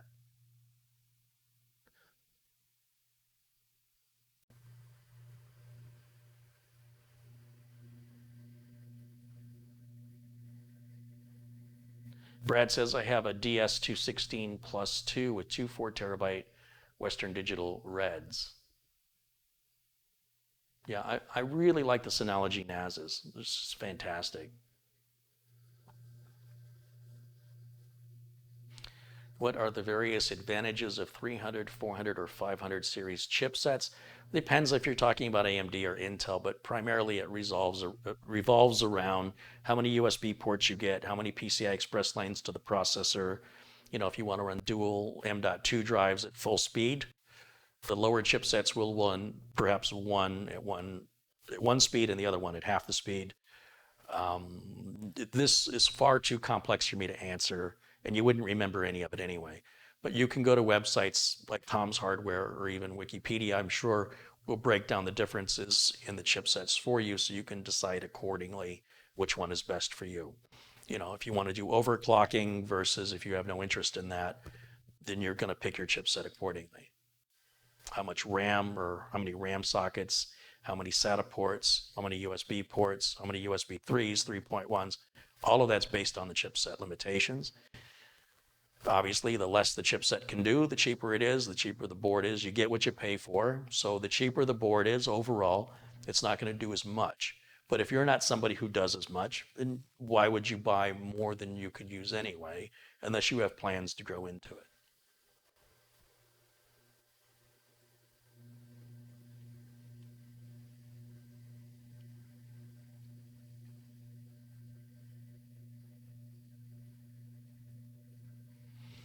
Frank Peter says, "Good day. I have a 5-year-old Toshiba satellite laptop.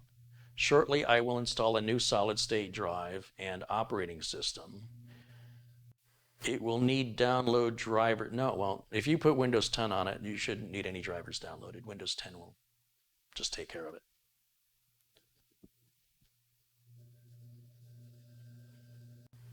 Tim Teal says, "Your channel has helped me a lot in the last 6 months. I'm glad I found your channel." Hey, Tim, thank you for the kind words. I appreciate that. Let's turn Tim blue. Tim is blue. Callum wants to know what part of the motherboard usually causes the entire system to stop working, but you can still hear the fan and motherboard running. That is usually caused by bad RAM or a bad processor. Sometimes a bad CPU, other times something plugged into the board, either USB, keyboard, mouse, flash drive. Anything plugged into the motherboard physically can cause that. But more times than not, in my experience, it is either bad RAM or a bad CPU, and then sometimes a bad motherboard. So quite literally, every single component in your computer, apart from the case itself, causes or could be the cause for that particular symptom. But if you brought it to me, the first thing I would check is your RAM. And I have a video that explains how to do that. You just type Kerry Holzman RAM, and that video will come up here on YouTube.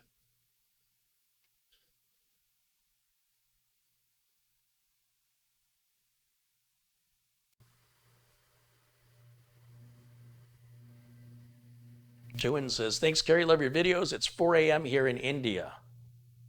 Well, thanks for watching. It's great seeing viewers from all over the world joining in this wonderful community. We've got people from all over the world, all like-minded, sharing our passion for technology and being nice to each other. It's very, very unusual here on the internet to have such a wonderful community, so big too. Love to see it bigger. We've got 1,470 people watching around the world right now. So if you want to give me a shout out and tell me where you're watching from, it's always enjoyable to see where people are watching from.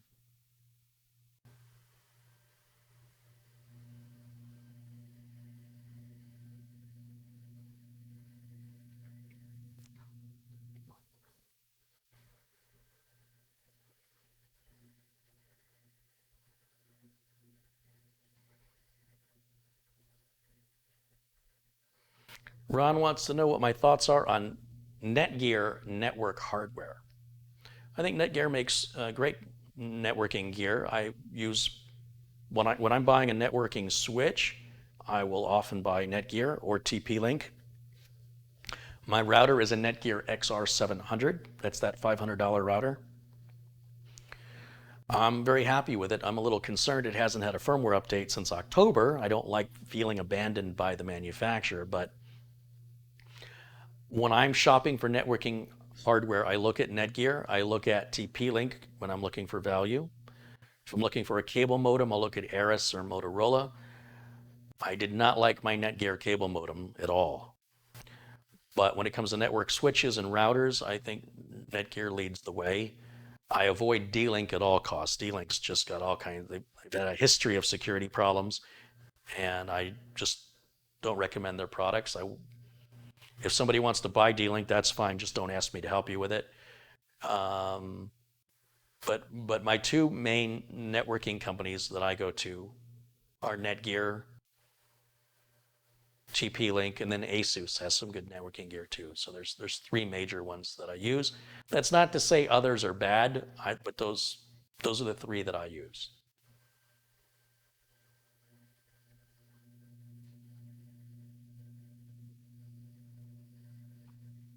Chris Kingan has contributed $10. He says, I haven't been at all vocal in chat today, but I will always support you. Thanks, Chris. Vladimir says, hello from Serbia. Gerard Huff says, watching us from Germany, where it is nearly 1 o'clock in the morning there. Richard's in New York. Daniel's in New Zealand, and William joins us from Santa Clara, California. Stephen Bernstein's in southwestern Florida. Todd joins us from Normal, Illinois. Is it? Wesley is in Belgium, and Paul Wright joins us from Winchester, Kentucky. Tom Miller joins us from Ohio with Anthony in Pennsylvania and Robert Malovich also in Pennsylvania. Jason joins us from Webb City, Missouri. And Wayne is in Wildwood, New Jersey, and Steve Welch joins us from Dallas. Andrea Z is in Sweden. Andrea. Kurt watches us in Aurora, Colorado. Dave King is in Ohio. Fred Parkinson's in Silverton, Oregon. Is that by Silverton Springs Falls? It's beautiful, if it is. Stealth Mode joins us from muggy St. Augustine, Florida. Wayne Lawrence is in Oregon City, Oregon. James watches us from Louisville, Kentucky. Golden Alacaster is in Atlanta, Georgia. Brad is from Newfoundland, Canada. Steve watches us from Paris, Texas. Ryan is in Hamilton, Ontario. Ricky B says, what did I miss? Richards Bay, South Africa. That's where Andrew Hodson is watching us from. Daniel watches us from St. Louis, Missouri. Matt Foster's in the UK. Gold Village is in Sweden.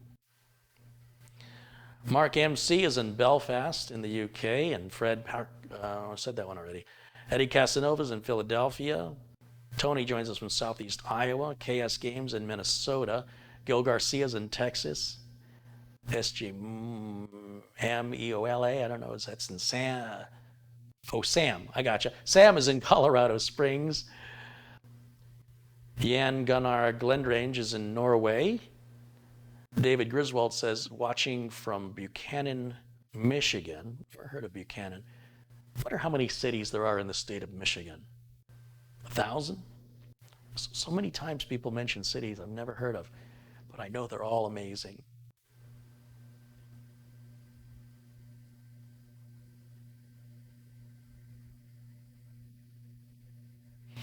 Daniel says, if I upgrade my sister's Windows 7 to Windows 10, will she have to reinstall any software? Like, will Norton have to be reinstalled?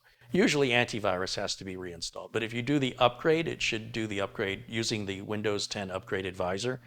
It'll tell you before the install. It'll say if you've got any incompatible programs and give you the opportunity to either proceed with the upgrade or to cancel it.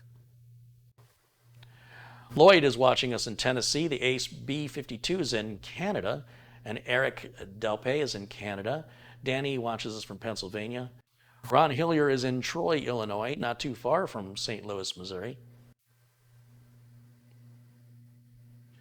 Bella's in the UK, and James Hook is in Virginia. Paul Garrett's in Australia, and Dean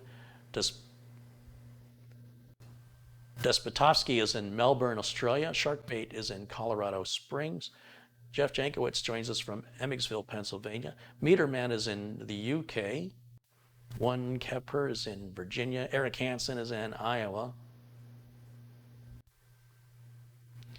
Sharon Idle joins us from the UK. Nunman 1962 is in Tennessee. Cindy Brady 2 is in Pennsylvania. Hugh Simpson is in the UK.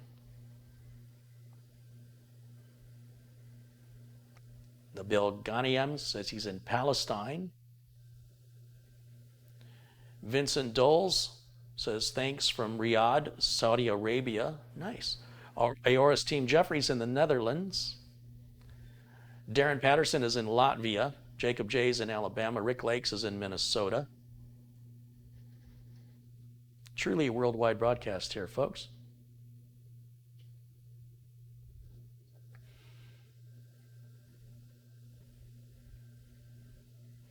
Samuel Ramos contributes $5. He says, hey, Kerry, here's a little something for the channel. I received the case badges you sent me. Thank you so much. Right on, Samuel. Thanks for supporting the channel. Joe Dunderdale has contributed $5 Canadian. He says, hi, from a small Alberta, Canada prairie town called Strathmore. I'm British and 2 weeks out from open heart surgery. Well, heal quickly and well.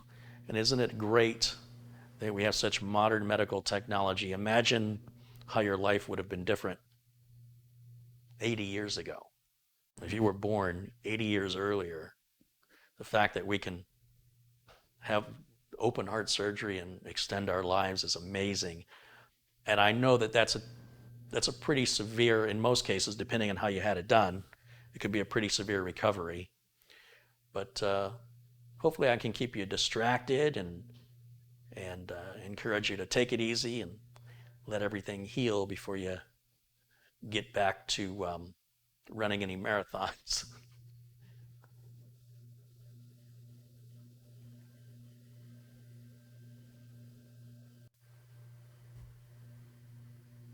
You're tuned in to CHN, the Kerry Holzman Network. I like it.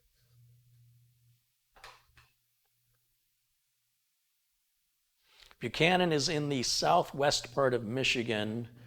Kalamazoo is about an hour away. Only about 5,000 people live in the city. Wow. About 255,000 people live in Glendale, Arizona. It's like the 88th largest city in the United States. I know that doesn't seem like a big, but there's a lot of cities. Like Michigan alone has like, what? I don't know, hundreds, if not 1,000 cities just in Michigan. We have 50 states. The states each have, I don't know how many cities, well over 100 each. So, to be in that top 100 is a pretty significant population. What I wouldn't give to be in a smaller village than in the big rat race of 250,000 people just in my city. That's not Phoenix. That's not Phoenix. Phoenix has a bigger population. This is just Glendale. That's how crowded and jammed up it is here. Imagine that with 110-degree Fahrenheit weather. That sounds like heaven, doesn't it?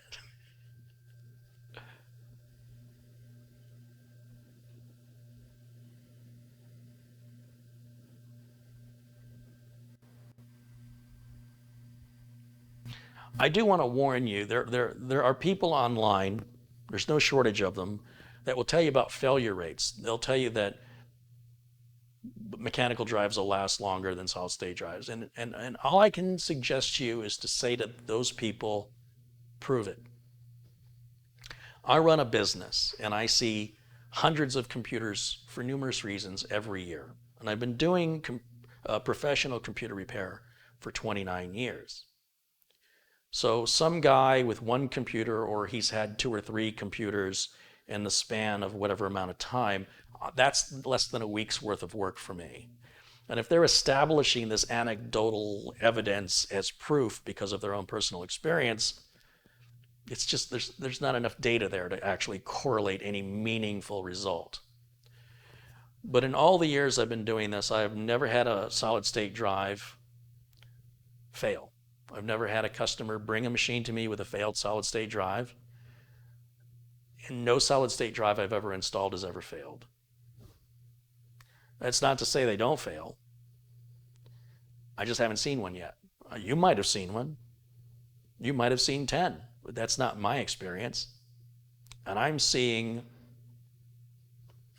well, I don't know how many computers I'll see this year, but it's got to be at least between 70 and 100, and that's me slowing down.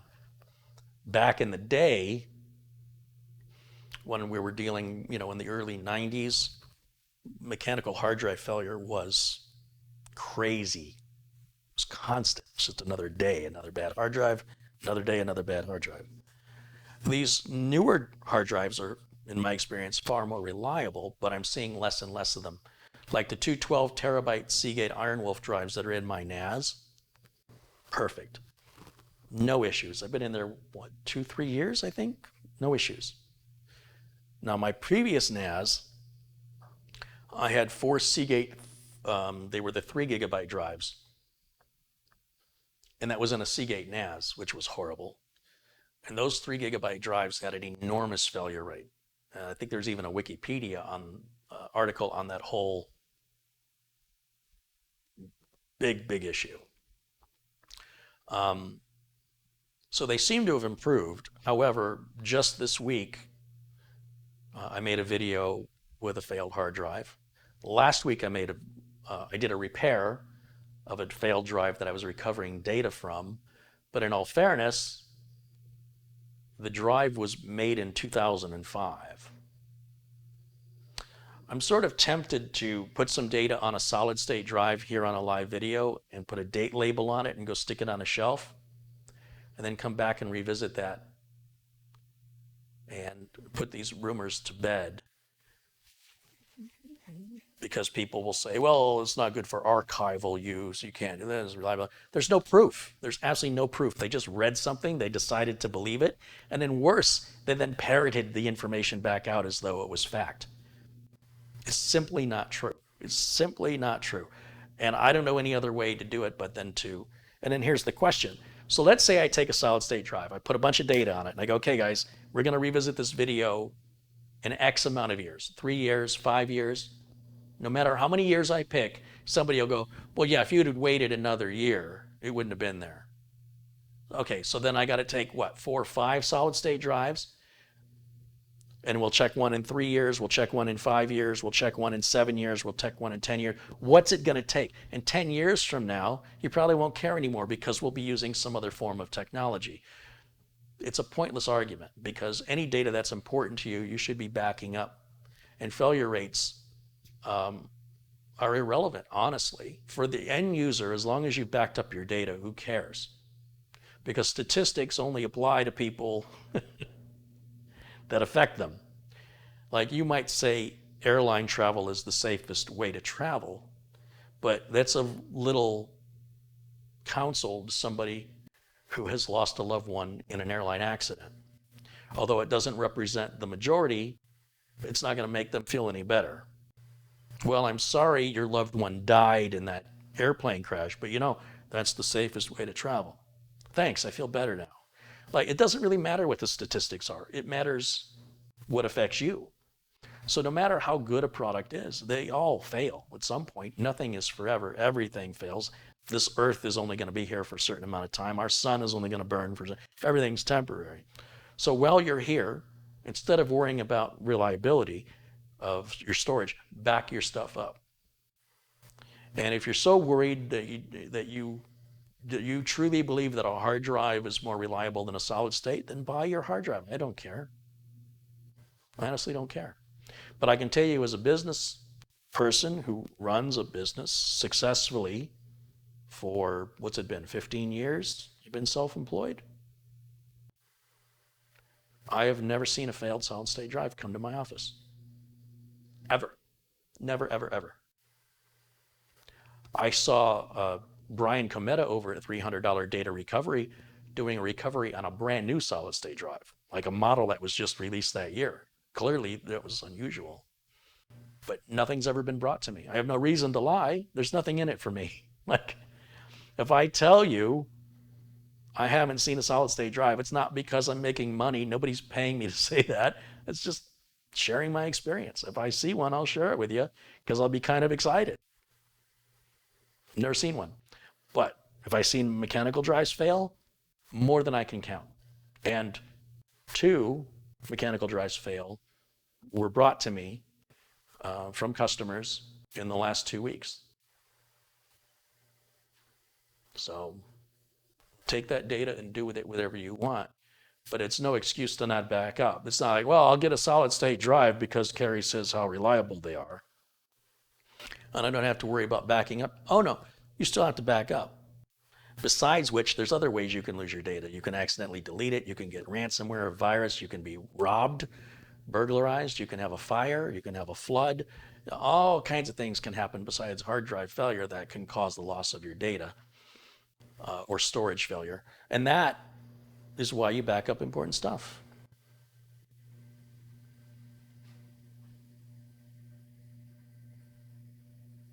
So it doesn't really matter if you agree or disagree. My experience is what I'm sharing with you. I'm not telling you, I'm not a psychic. I can't see into the future. I can't tell you how long a mechanical drive can store data before the magnetism that stores the data weakens over time and then the data vanishes. Or the same holds true with a solid state drive. Nothing lasts forever. Which one lasts longer? I have no idea. But I don't know anybody who does that. I've never met a person in my life that puts data on a drive and then locks it away for years and years and years. Because at that point, how do you even know you've got it?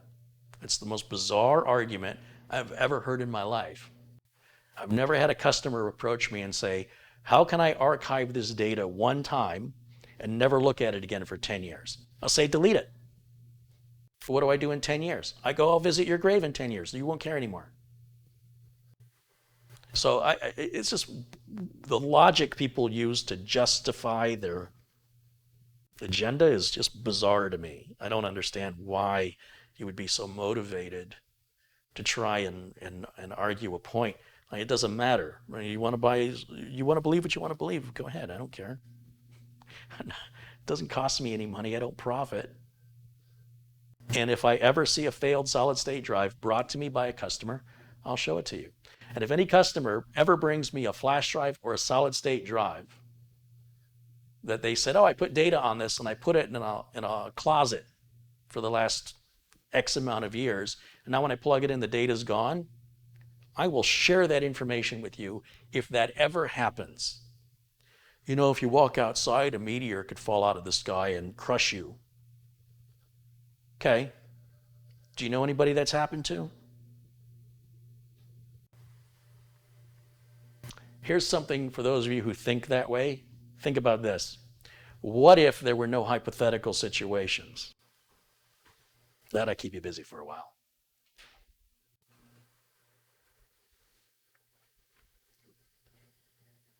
Ed says the early OCZ solid state drives were notoriously unreliable. Ed, how many bad OCZ drives did you personally experience? You. The reason I ask is I have a few OCZ drives here from back in the day. They all work. So how come mine work? And I suspect you were reading something online. I suspect you never had any. I mean, you could tell me you did. It's not like I'm going to know you're telling the truth just to sort of make it seem like you're proving a point. But I'm going to show you right here. Oh, wow. This is old.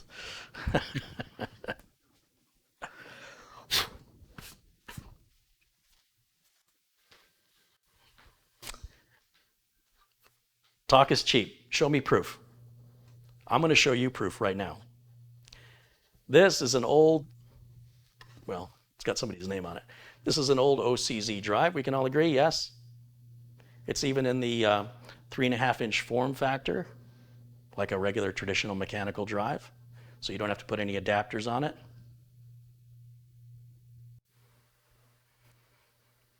Three and a half inch, 120 gigs, SATA 2. If this didn't work, why would I have it? Why would this not be in the recycle bin if this didn't work?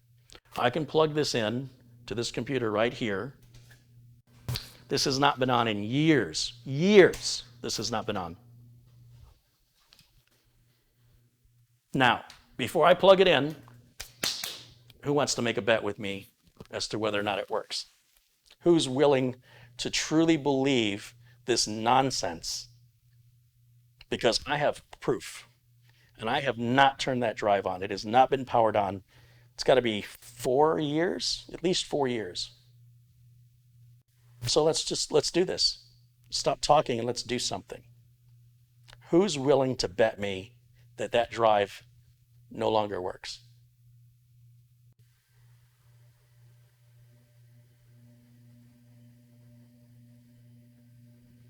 Brad says, I'll roll on the floor laughing if it doesn't boot. What do I care? If it doesn't boot, it'll be the first failed solid-state drive I've ever seen in my life, in person. So I'm happy with those odds. I'm okay with it. I'm willing to risk it. That's how confident I am. Niles Van de Sand has contributed €2. He says, because mesh routers are often a privacy sellout. I think people overestimate the value of their privacy. If you're a celebrity or a public figure, it's one thing, but if you're just another face in a crowd, nobody cares. Nobody cares what website you went to. Jamie M has contributed £5, says, I have an old OCZ drive fail 3 days after I got it. Bought it used from eBay. Consider the source. Jamie, again, I hear stories. I hear all these stories. That doesn't change my experience, does it? That's your experience. That's not my experience. And I bet you I've seen a lot more solid state drives, since they came out than you have. Like if either one of us was more likely to get a bad solid state drive, the sheer volume that I deal with, I've never seen one fail. Arvid has contributed 50 Norwegian kroner. He says it works 100%. Oh, well, okay. Andrew says, I can't bet. I still only have a hard drive. Matt says, plug it in. Oh, I'm going to wait. Isn't that interesting when people are actually challenged for proof how quiet the room got? How can I be so confident? Because I've never seen a failed solid state drive. I have absolutely no reason to believe there's any reason, because this has been sitting on my desk, it's covered in dust. I bet the data's still on here. It says it's Ginger's old hard drive or old SSD. This was probably one of the very first solid state drives I've ever used. Does it have a manufacturing date on it?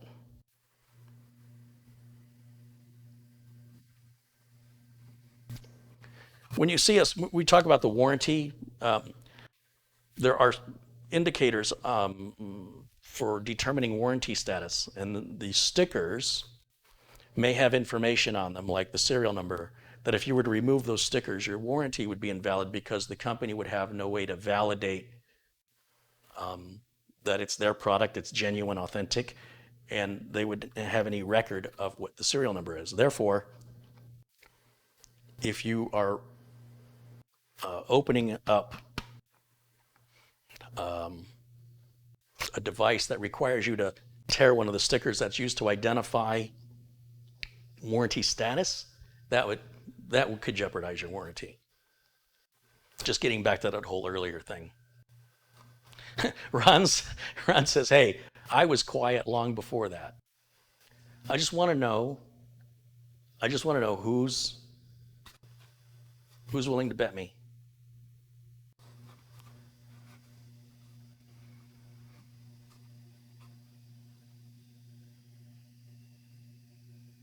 If you're so confident that these OCZ drives in particular are notoriously bad and that solid state drives don't last as long as hard drives, where did those people go who were saying that? Where did you go?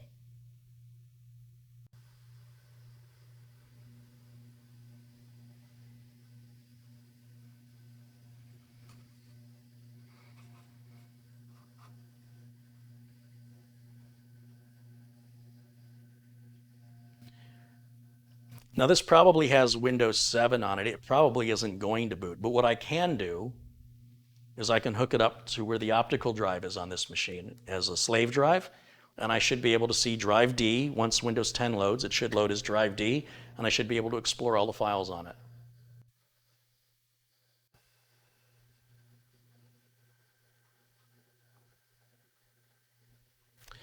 Now, it is true that OCZ did have a string of failed drives, but then so did Seagate with the 3 gigabyte drives, mechanical drives. So did Western Digital. Anybody remember the IBM Death Star? So these mechanical drives have a much bigger history of failure. Of course, they've been around a lot longer, and there's more hard drives out there. So percentage-wise, if you had 5% of failed mechanical drives and 5% of failed solid-state drives, I would see more hard drives because there's more out there, right? Even if the percentages were the same. 5% of 100 is a smaller number than 5% of 100,000. But I'm just simply telling you, I've never seen a failed solid-state drive brought to me for repair, and no solid-state drive that I've ever installed, no matter how old, has ever failed. I'm basically trying to shove truth down your throat. I'm basically trying to get you to accept that I have no motivation to make this information up. There's no financial advantage or incentive. There's nothing in it for me. But it's almost like trying to tell somebody it's cold outside. And you're like, no, it isn't. Like, how can you tell me it's not cold? How can you tell me what I experienced? Go outside. Oh, I can't be bothered. Well, then don't tell me it's not cold. Don't tell me I didn't experience something that's really offensive. Then you're saying I'm a liar? That's why it's offensive. There's no motivation or justification or incentive for me to lie about it. So I go to this extreme, right? I'm like, all right, let's just plug this in.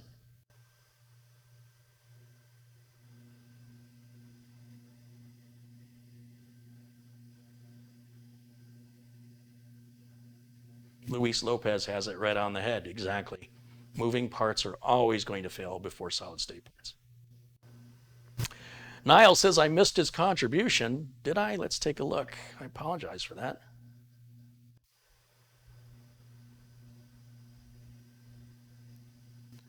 Oh, I missed a few here. Let's see what we got going on. Joe Dunderdale's contributed $5 Canadian. He says, hello from a small Alberta, Canada prairie town called Strathmore. Oh, that's the one I read earlier.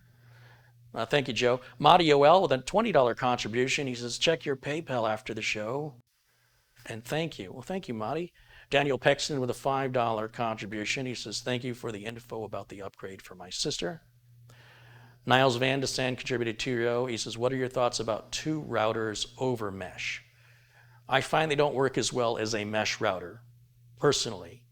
Mesh routers like the Eros or TP-Link, even Netgear has their line of mesh routers, to me work better than traditional routers that have a mesh mode. That's been my experience. They were designed right out of the gate to be mesh, versus like ASUS added the mesh option to a firmware update on some of their routers. And it works. It just doesn't work, from my experience, it doesn't work anywhere near as well. It's not as easy to configure. The range isn't as good. But at the end of the day, it's still a mesh router, or routers as the case may be. And when people have large areas, big homes, 4,000, 5,000, 6,000 square feet, you pretty much have to go mesh. There's really no option. If you want a seamless trade-off as you walk from room to room and around that house, you don't want to have to constantly keep switching networks.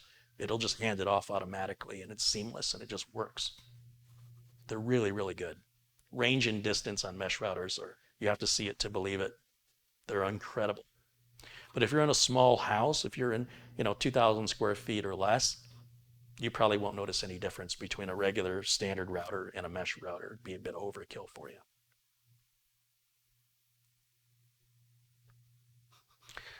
My friend Ron is in the chat. He says, my OCZ Agility 3 solid state drive is 9 years old and it works fine.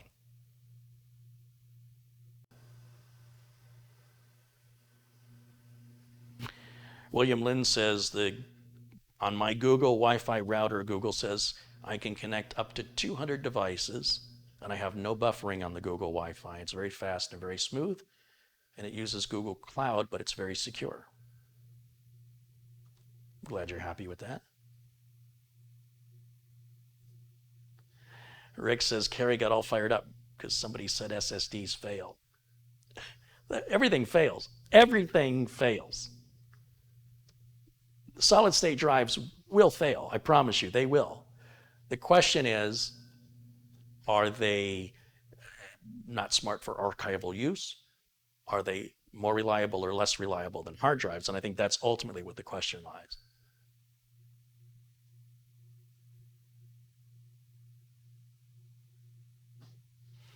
Lance Ripplinger says he's got an early Intel 80 gigabyte solid state drive. It works just fine. It's very interesting to me that the people who have failures are typically louder.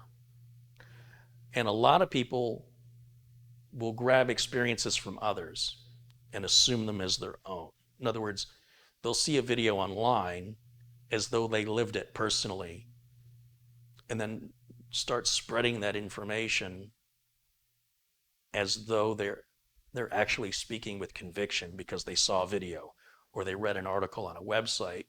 Even from a reputable website, doesn't make it the de facto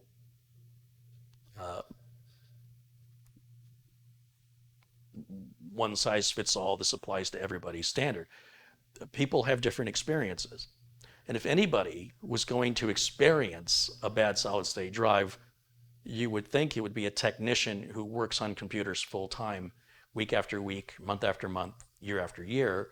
I should have a pretty good sample size, wouldn't you think, compared to, say, a hobbyist or an enthusiast that tinkers around with their computer and their friends' computers?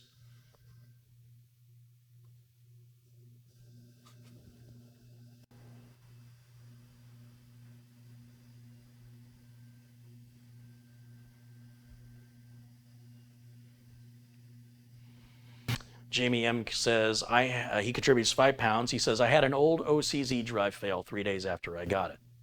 Again, there's countless stories of people's experiences. Countless. It doesn't replace my experience. He says he bought it. It was from a used laptop on eBay. Wouldn't let the laptop past the post screen until the solid state drive was removed. An OCZ did an advanced RMA. They had great customer service. Up until 8 months later, they emailed me out of the blue asking for postage proof of the old solid state drive. That's odd. OCZ is now owned by Toshiba. Newcomer 8771 has contributed 5 pounds. He says, hey, Carrie, thanks for the great content. Hoping all is well. Thanks, Newcomer. Appreciate that. And Jamie, thanks for your contributions. Arvid, thank you. Niles. Mahdi, thanks you guys. So am I going to plug this in or what? What do you think? Who thinks this is not going to work? Who thinks I'm about to be really embarrassed? Am I about to eat crow? Would you have the guts to do it live in front of 1,300 people around the world? You'd have to be pretty confident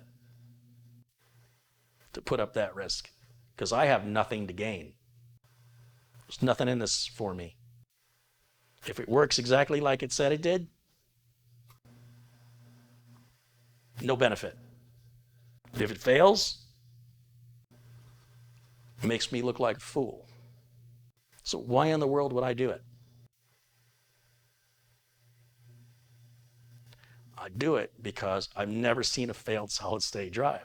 If this has failed, I'd love to see it. Then I can stop saying that. Here's what we'll do. We're going to fire this computer up. I think this is Thomas's computer. I think this one goes out to Thomas, and he was just waiting on the Wi-Fi. So it's probably out of date with regards to Windows updates, but that shouldn't matter.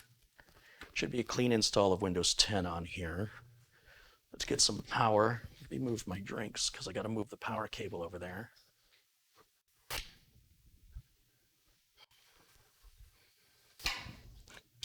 that out of the way. Let's get this out of the way.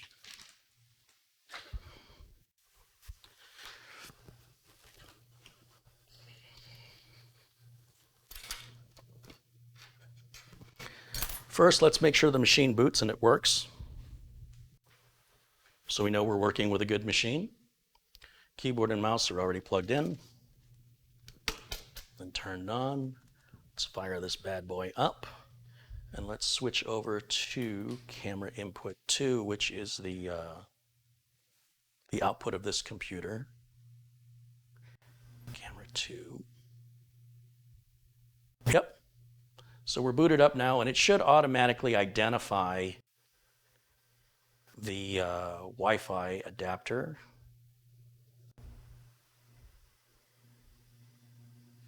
Yeah, and then the Wi-Fi networks. Oh, I'm using the wrong mouse. I gotta go over to this one. Yep, Wi-Fi is working. I'm not connected it to the Wi-Fi, but I can see the SSIDs of the Wi-Fi networks around me, so I know that that card works. And we know this is a working new computer. You can see this is a modern computer. It's a Core i7-9700K. It's got 32 gigs of RAM. And we're running an M.2 drive, which is right here.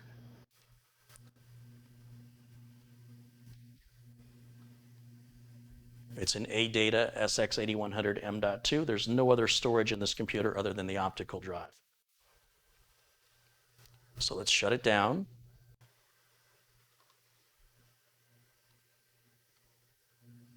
This thing is whisper quiet, rocket ship fast. We've got an EVGA 550 watt power supply. You'll see how fast that shut down. It's pretty quick. Let's go back to camera 1 so you can watch what I'm doing. The drive hasn't moved. It's still right here, same drive. I'm going to unplug the SATA data cable and the SATA power cable from the back of the optical drive. I don't know if I have enough slack that I can get this to fit onto this. Let's try it. Let's go. Now this drive, I was wondering what the manufacturing date on this is. It should have a date on here.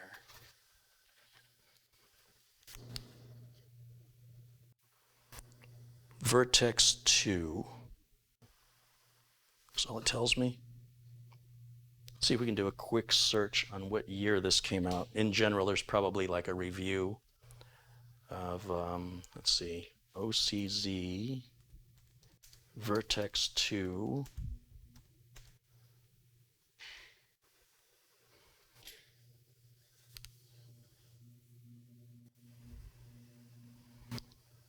.5-inch drive, and I'll put the word review because that should get us in the ballpark of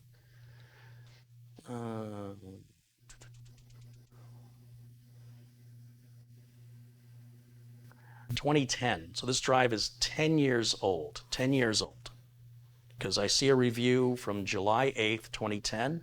Today is July 23rd, 2020. Okay? Are we going to debate that? I don't know. I'm not sure anymore. We'll give it data. I'm sorry, give it power. Boy, I did the cable management tight on this one.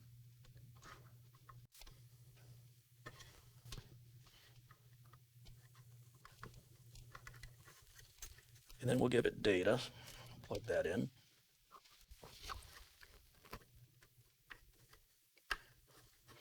Now the data's been on that drive. I think that's been sitting on my desk 4 or 5 years when I did this upgrade. In fact, that person's had 2 solid state drive updates.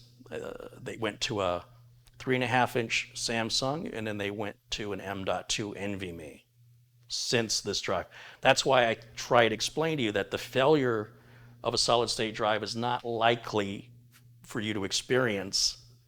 You will probably replace the drive because drives are now much, much faster and much, much larger in capacity for less than the price that this cost back in what was probably 2010, 2011.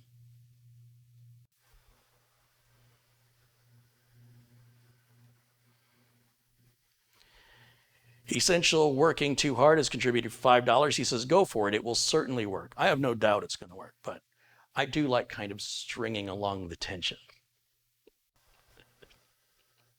Because, you know, there's people that are like, oh, it's not going to work. Well, we're about to find out. Let's turn the machine back on. Let's switch back over to camera input 2. Camera 2. There we go.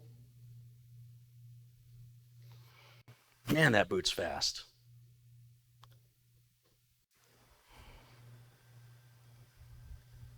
Full screen.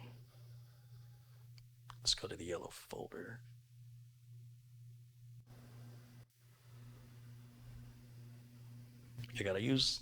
I keep grabbing the wrong mouse. All right, let's go to the yellow folder. This PC, I should have a D drive. There's 111 gigs. Properties, is this OCZ? Let's see, hardware, OCZ Vertex 2, 3.5. Are the files still on it? Yep. I guess I can't do that. There it all is, folks. Let's run Crystal Disk Mark on it. I'm kind of interested in what the performance difference is between that A data drive.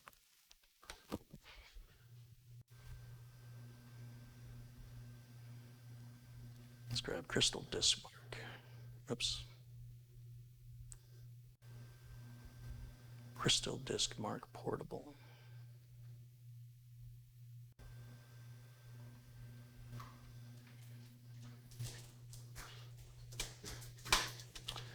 Let's do the sequential read and writes on the A data drive first for a point of comparison. And then while that's running, I can put myself up in the corner here.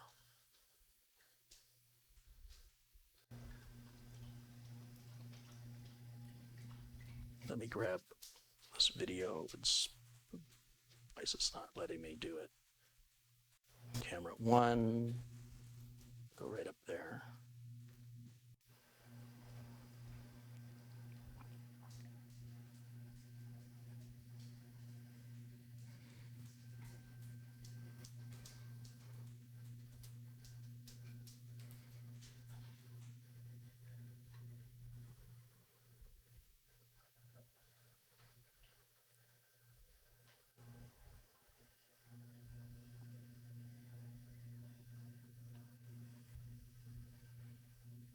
Can we run Crystal Disk Info? Sure, we'll run that next.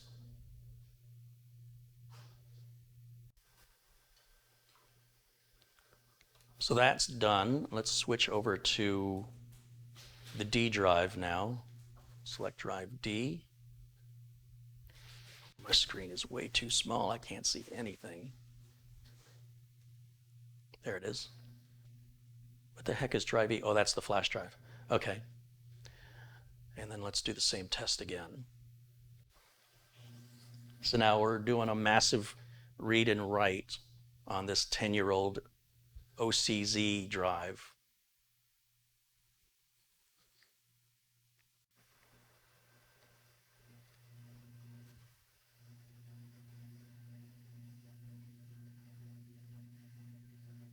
There we go. It's doing the read.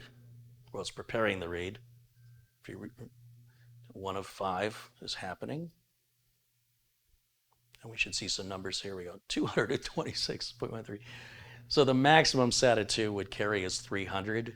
And then there's some overhead for parity. So maybe 260, 250, 260, maybe even 280 would be the maximum SATA 2 could carry across the bus. But remember, hard drives were running at like 80. So this was still 3 times faster than a mechanical drive 10 years ago.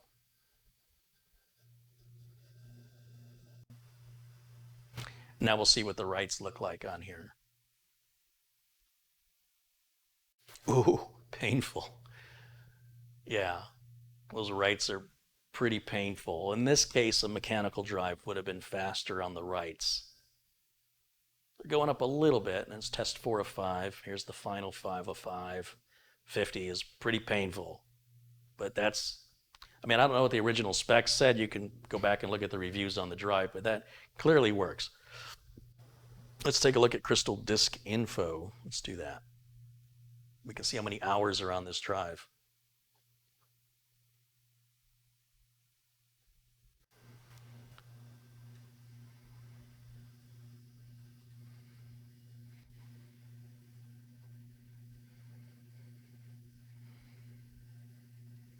So the ADATA drive has only been powered on 10 times, and it's had a total of 2 hours of use on it. We'll go over here to drive D. That's the OCZ Vertex 2. It's only been powered on 57 times, and that's because my clients are advised to leave their computers on 24/7. It's been that way for years, and that's why the power on hours are over 1,000 days of straight power on. So over 3 years, or just under 3 years. Close enough to 3 years, we'll call it 3 years of 24/7 usage. Day after day after day after day after day after day after day for 3 years. And traditionally doing upgrades after, sorry, is my video blocking the, it is. I'm sorry, let me get rid of my video here for a second. I forgot that was on because I was full screen. So let me go full screen again so I can show you one more time without my mug getting in the way. We've been powered on 57 times and power on hours 25,891 hours, which is nearly 1,079 days. And then again, looking at the brand new ADATA and NVMe drive, that's only been powered on 10 times for only a total of 2 hours.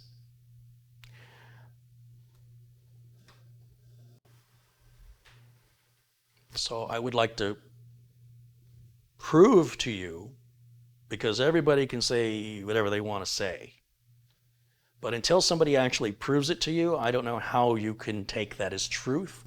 I don't know how you would be so willing to digest that and accept it without questioning it. I think you should question everything, and especially if that source is coming from the internet. And if and when I ever have a customer bring me a computer that has a failed solid state drive, whether it's a computer somebody else built, or a system I built, or an upgrade they did, or an upgrade I did, if it ever happens, I will share that with you. Why wouldn't I? It'd be fascinating.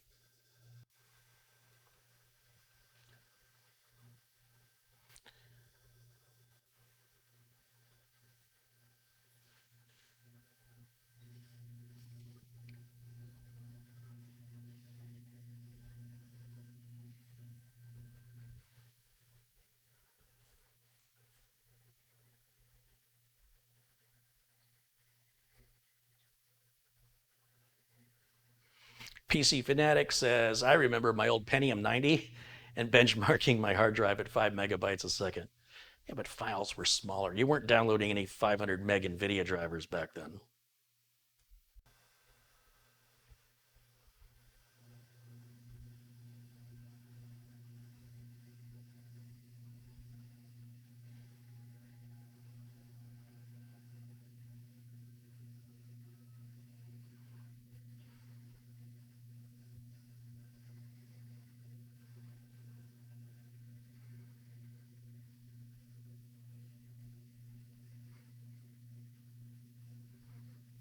Caleb says, couldn't that ruin the solid state drive if it's on 24/7?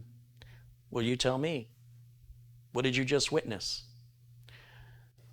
Most times when I get a call from a customer, it's when they turn the computer on. Like they'll leave their work on a Friday, then they'll call me on Monday when it doesn't work. I advise all my clients, if they want reliability, leave all their computers on 24/7. How often do you turn off your phone? Do you have a smartphone? How often do you turn it off? You know that has solid state storage in it, right? Why is that okay, but this isn't? Think about the questions you're asking. Think about other items you don't turn off. Do you ever turn off your refrigerator? So basically, and again, a refrigerator compressor will turn on and off, but it's powered on 24/7. And the smartphone is a better analogy because it's also using solid state storage. But it's interesting to me how we pick and choose with such a myopic view of things. It's very common, and I'm encouraging more critical thinking. No, it doesn't hurt the device to be left on. It's better for the device to be left on.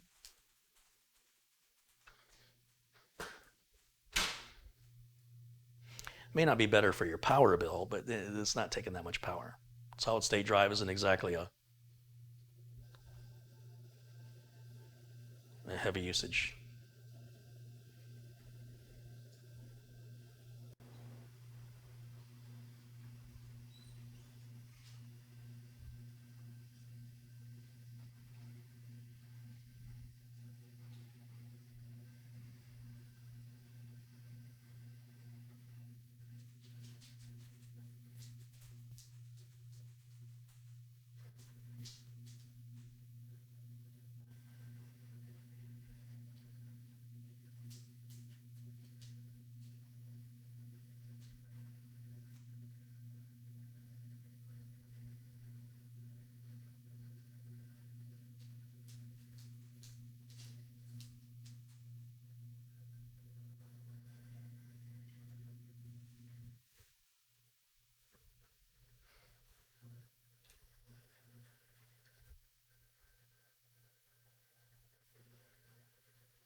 Is it okay to make it go to sleep?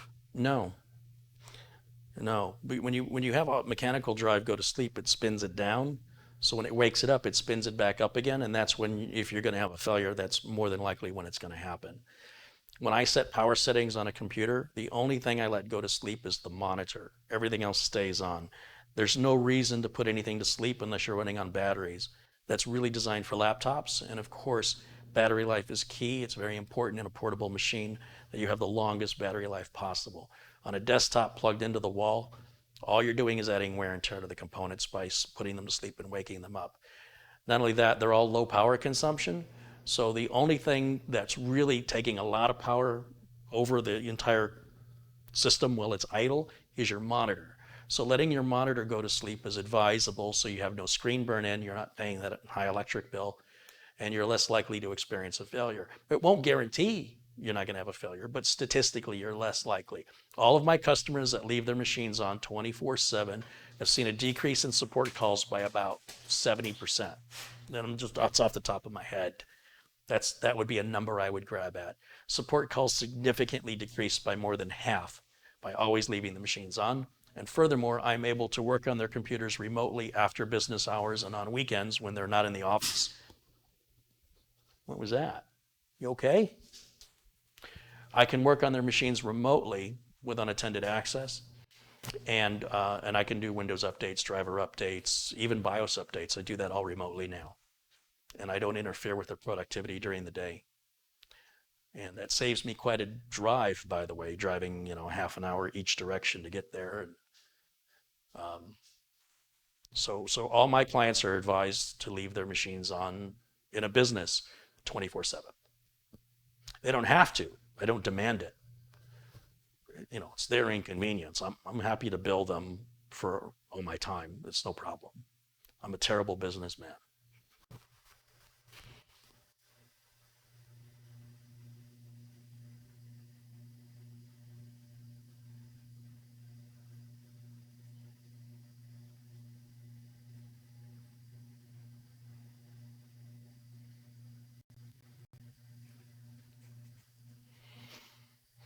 Callard and Bowser says Sabrent is selling their new Rocket 4.0 4 terabyte drive on Amazon with the heatsink for $816 with tax and free delivery. I couldn't get the heatsink to fit. And it's a big, heavy duty heatsink that even if I could get it to fit, I wouldn't be able to get the graphics card in. And it doesn't really dissipate. It's really for looks. I talked to Sabrent about it, and they more or less confessed it's more about the looks of the heatsink. I've got the 4 terabyte Sabrent drive in my office computer and it's running beautiful. No problems, no heatsink. It's not required. Heatsink is mostly just there for the looks. And you might find that that heatsink interferes with other cards in the computer. And if so, just take it off. You don't have to have it. I think it's a waste of money. But the 4 terabyte drive itself, very happy with that.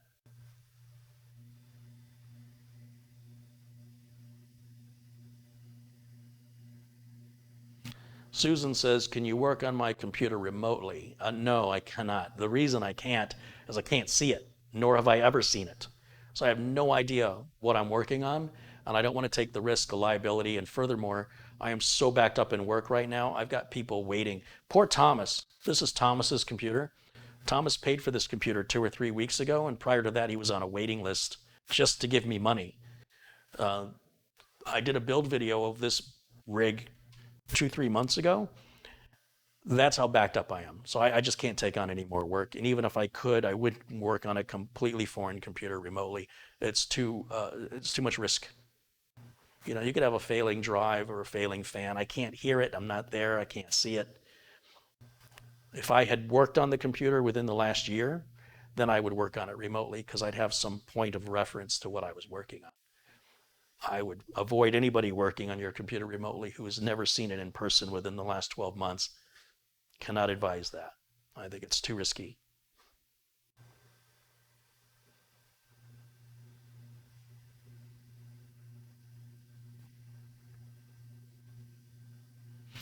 Let me go back and let me shut this machine off because I think I've made my point. So we'll go back to camera 2 here and we'll power down.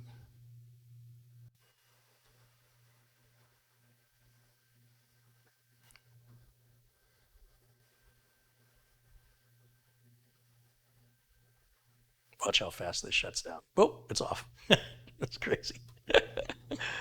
The good news is I'm sure Thomas is going to be very happy with his computer. The bad news is he's waited a long time for it. So now that I've got the Wi-Fi installed, I'll just clean these cables up. We'll leave it just like that, send it to Thomas like this. There's probably some Windows updates I'm going to grab. I'll check it one more time for any BIOS updates since it's been such a long time.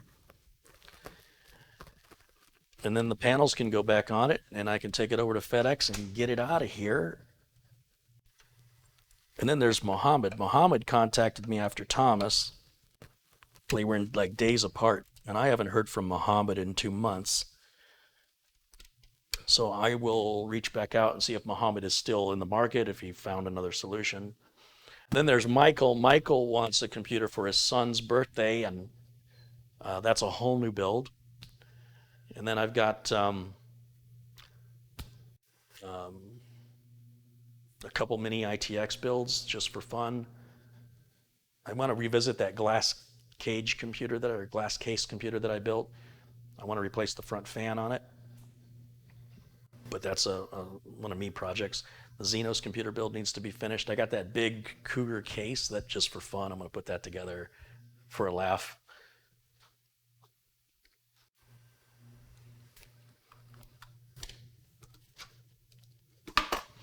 All right, guys, any final questions? I'd be happy to answer them. Sharon says, I just sent you a $10 Amazon gift card. Well, thank you, Sharon. That's kind of you.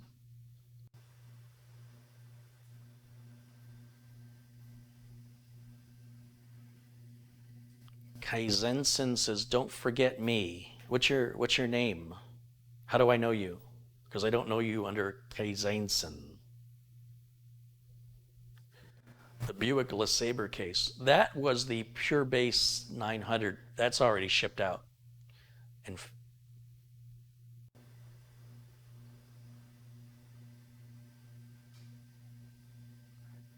that was $158 to ship that to Ohio. Carrie, are you intending to build a 10th gen computer soon? Well, I cannot get my hands on a 10900K, but David in New York would like me to, he's already got the parts and he's talking about sending me those parts to build it. I do have two 10700s and the parts to build two 10700s. These are not destined to any customer. and I will probably offer them for sale when they're done, but they're in the works along with another 3950X build with an X570 based motherboard. There's about 10 or 12 builds coming up, like as of today. Next week there might be more, but as of right now there's about 10 or 12.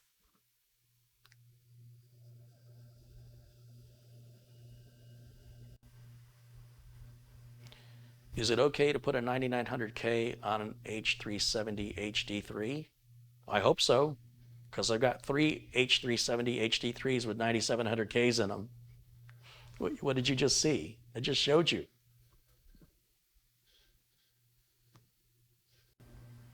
Ron says, when they bury you, Carrie, they will say you drank too much Coke. Well, at least I'll die happy. If you enjoy the video, please let me know by hitting the blue thumbs up button. That lets me know you enjoy content like this and you want to see more. It'll cost you nothing. You just have to move your mouse a little bit like this, and then you click the button where the little thumbs up is. Am I asking for too much?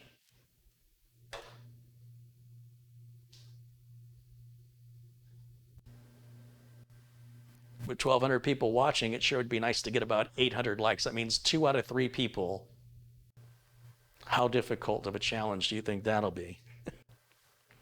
That's all right. Doesn't matter. I don't make any money if you do it. It's just a nice gesture if you appreciate the content.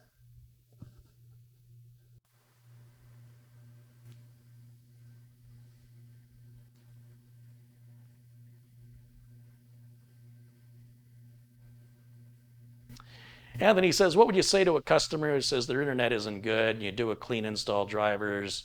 Customer then says the internet's not any better, and you reset their router, and then they say that they use their neighbor's internet. Well, I wouldn't have done all that work until I found out who's your internet service provider and what speeds are you paying for. That's the very first question I would ask the customer. Don't let customers tell you what to do.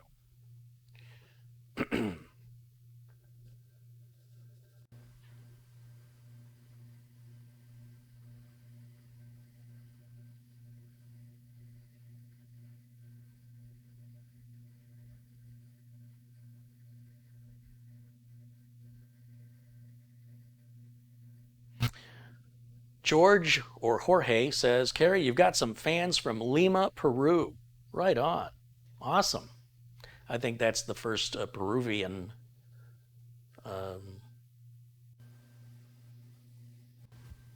what do I want to, how do I want to say it? Viewer that I'm aware of that's participated in the chat. So thank you.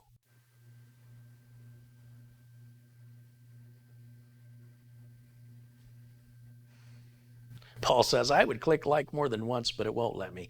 Just sitting at 565 likes, so that's less than half of the people watching. But that's all right, whatever. Whatever. I see Rich Robbins joins us. Hey, Rich, you might remember Rich. He joined me in a video, what is it, about a year and a half ago, here in the kitchen. Eric says, I just checked my Samsung solid state drive. It's been on for over 5,100 hours. Oh, that's nothing. He says it's been restarted 57 times, powered on. It's been powered on 57 times. Tim says, you've been so busy, Carrie, I just went ahead and built my own PC last weekend. Thanks for all the tips, and now I'm doing the cable management. Right on, Tim. That's awesome.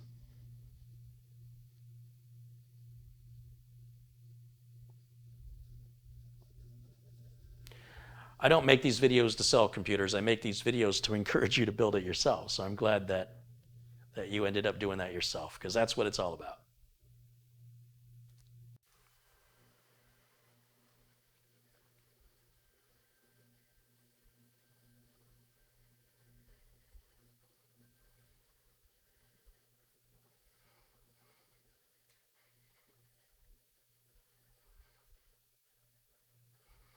Ricardo Nabel says, hello and greetings from Ecuador. Welcome in, Ricardo. Thanks for joining us.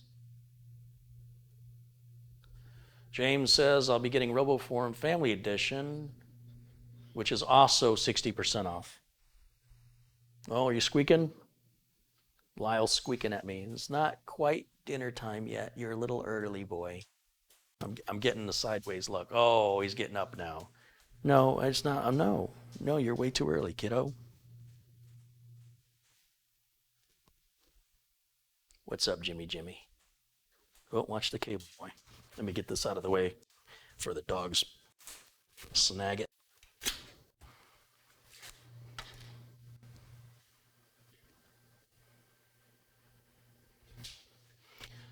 Mark's Farm says, you made my 16-year-old happy because watching you, I built him a gaming PC. That's Mark from Wiltshire. Hey, Mark, thank you. That's awesome.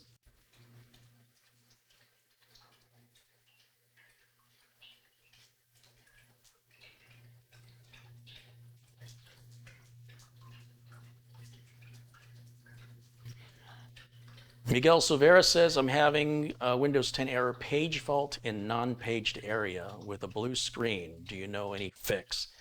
That fix can come up for a number of reasons, from bad RAM to corrupt files. In general, the very first step would be to just do a clean install of Windows 10 and see if the problem goes away. If the problem does not go away, then I would start checking RAM and verifying that the RAM is okay. And I have videos that walk you through that process. But a clean install is your first diagnostic step.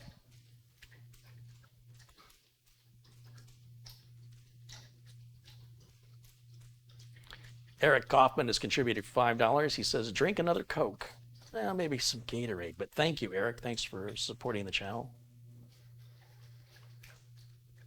Caleb says, what kind of dog do you have? Just type in Carrie Holzman space dog in YouTube, and there are several videos on that.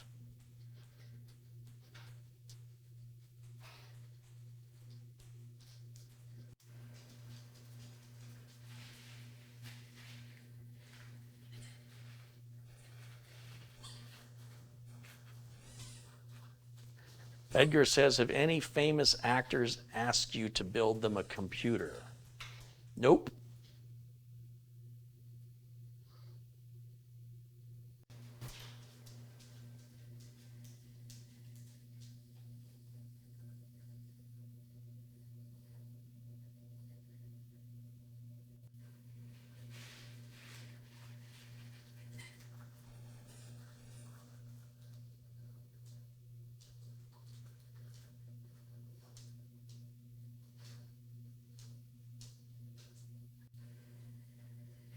Kevin says a clean install is not the first diagnostic step. Well, for who, Kevin? For a trained IT technician? Or for a home user who doesn't really work with computers on a diagnostic level? Like you have to understand, you would tailor your answer to the person asking, right? Are we not doing that now? We just assume everybody is technical? Because if they were technical, they wouldn't have asked the question.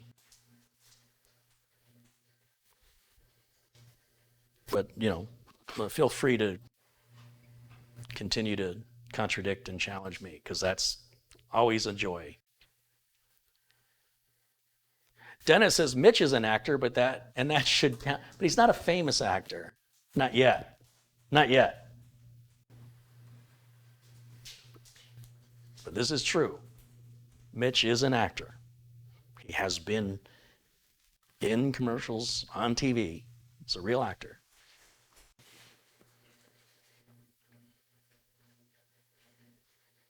I mean, he acts like he likes me when he's here, and how does he pull that off? Frankie B with a $100 contribution. Wow, he says, here's a little something for the channel. Enjoy, my brother. Right on, Frankie. That's very generous. Thank you so much.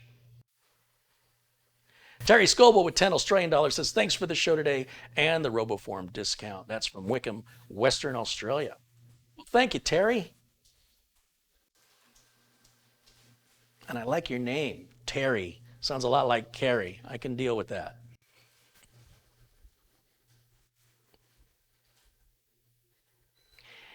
Marabonis wrote something, but I won't read it because he's not a moderator. You have to be in the chat to get that because it's funny. Ron says, Carrie, you should give Linda a bunch of pictures of Jake and have her make a remembrance video. I can use it when I need a good cry. So Jake was this dog I used to have that I almost got rid of. He was a stray, and I just didn't want to see him get hit by a car or hurt by some bad people. So I took him in with the hopes of finding whoever he belonged to. And I never had a German Shepherd, didn't want a German Shepherd. And my friend Ron was living near me at the time, and I had him look at the dog and give me his thoughts. And he's like, "That's a special dog, that's something special about that dog." I'm like, "Well, if you say so, because I don't see it."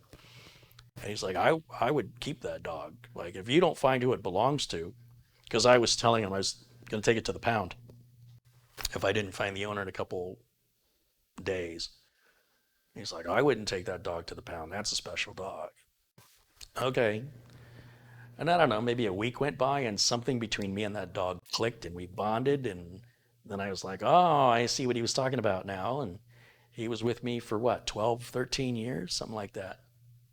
Wonderful dog. And the dogs I've got now are wonderful, but they're no Jake. He's a real screwball. And back then, of course, digital cameras, the pictures were pretty small. So I do have pictures of Jake. And in fact, I think there's some videos here on YouTube of Jake, but um, they're lower resolution because even the cameras, there was no HD back in the day. By the time I had HD, Jake was kind of really old at that point, not looking his best. That's not how I want to remember the poor old guy. So I have some 35 millimeter, some photos from a 35 millimeter camera because I was into amateur photography and I was take pictures of him. And then I had those scanned. Well, I scanned them, and then I've got those in my library. I wonder if I can pull any of those up. Let's see. Make Ron cry.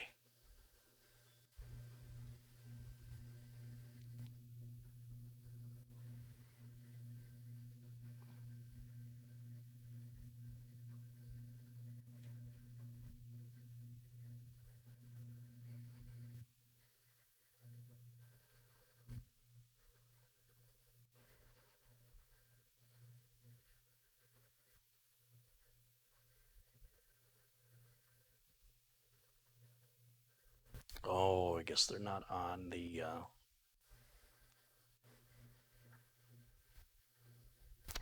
They're not on the server. All right, Ron, you got lucky this time.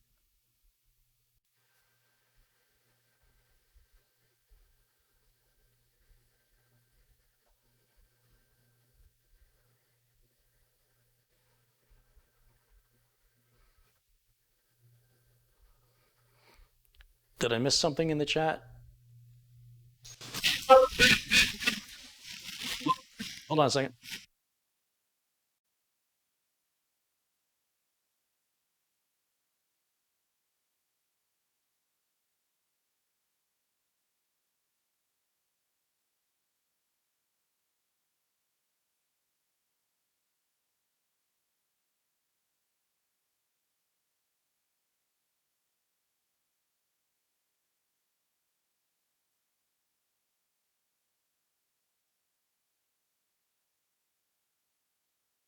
Give me just a minute. I have a delivery, but while I'm away, I can see if I can find those pictures of Jake and I can put them on the NAS and I can share them with you. He was a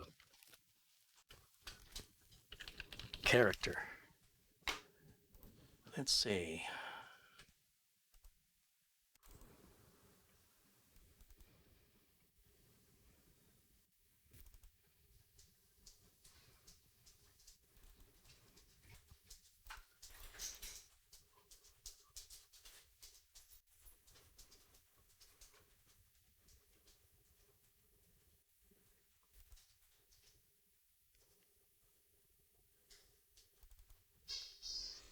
Those are pictures of old Jake.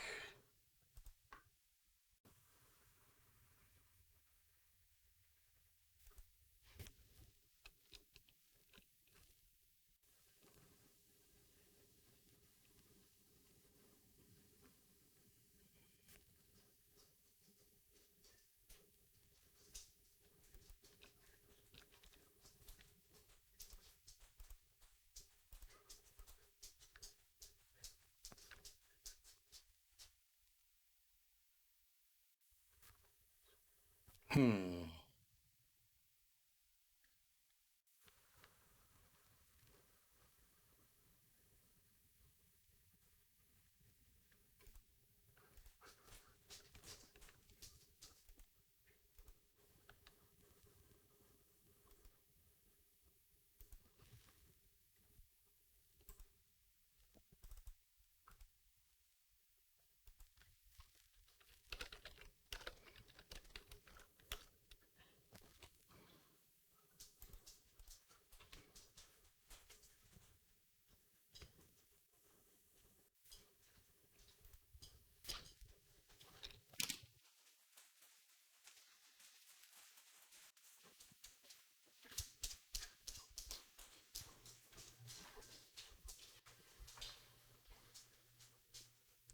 All right.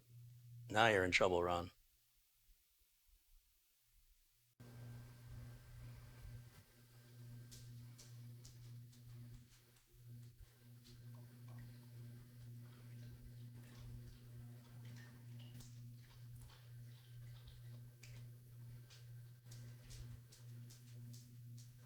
Let's see. Let's sort this by It's not scaling right. Hold on. Fit to screen. Let's turn off camera one. There he is.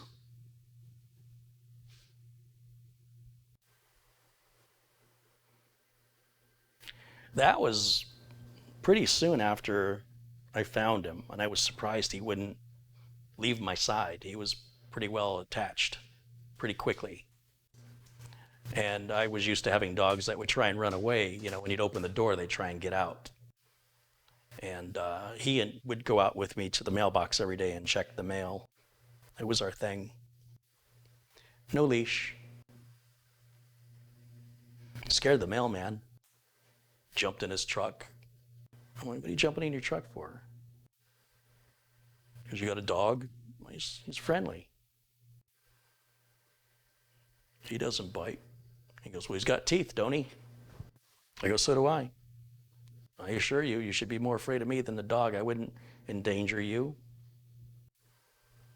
Well, people say their dog doesn't bite and then it bites you. This guy, no, Jake never bit a person ever, ever, ever, ever. He never did. Very gentle soul.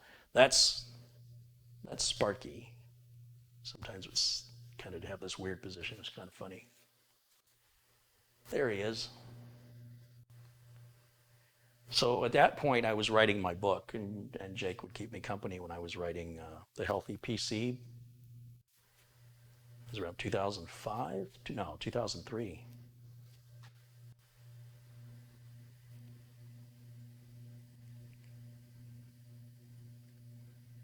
You see, Jimmy looks a lot like him.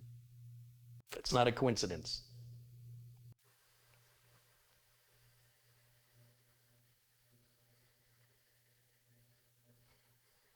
So I would sit at my desk when I was writing, and then that's where my feet would be, right where he was, and he'd just stay there and keep me company. He's very mellow, very relaxed, very calm, cool. That's an old Altic Lansing subwoofer back there.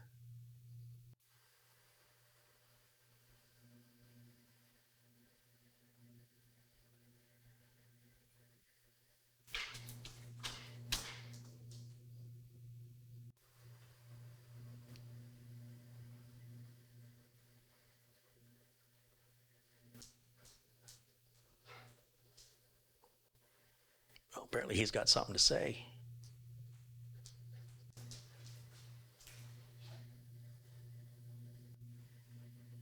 And that's the big mean kitty. That's what it says on the collar of that toy.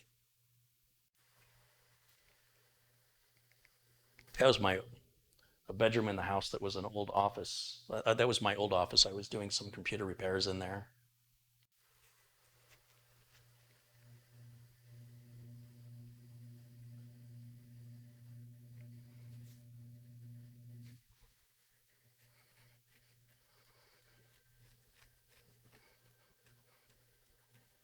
Sticking his tongue out at me. That's just rude.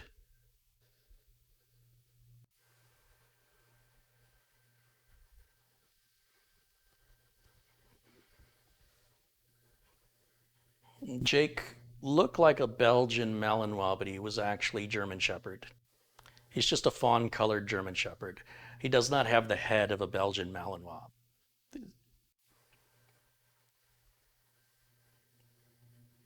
So after, liking German Shepherds, we got another one, but that one was kind of crazy. Look at that lovely floor. I guess that's just Jake's ear at the bottom of the screen.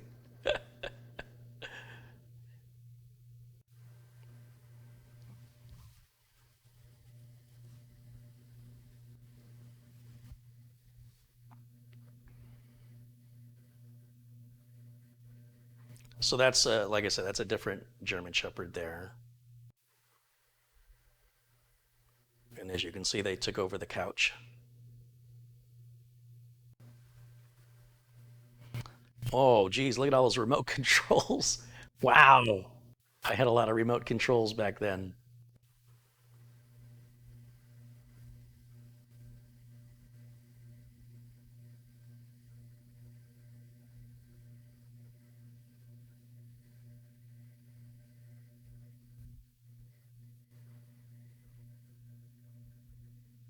1950s floor as a 1980s floor.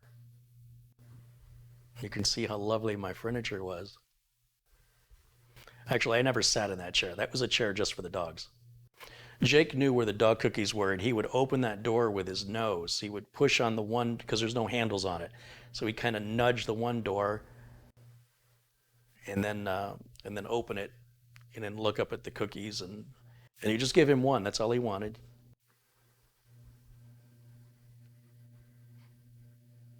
A lot of dogs, you give them one, they want another one, another one. He just took the one, and he was happy for a few hours anyway.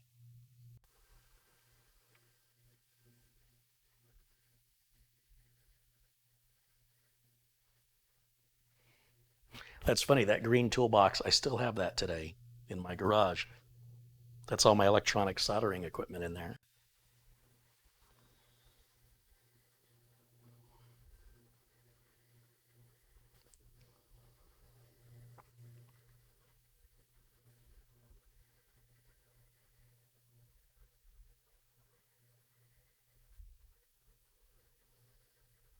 Did I ever get a chance to enjoy your sofa? Oh, yeah, they sat on the sofa with it.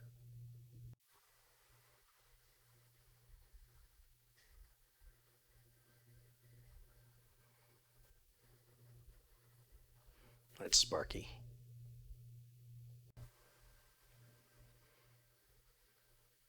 And you'll notice Sparky looks a lot like Lyle. They're very reminiscent. That's all by design.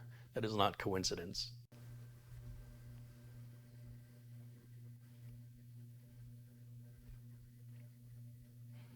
There's a computer case in the background. How unusual.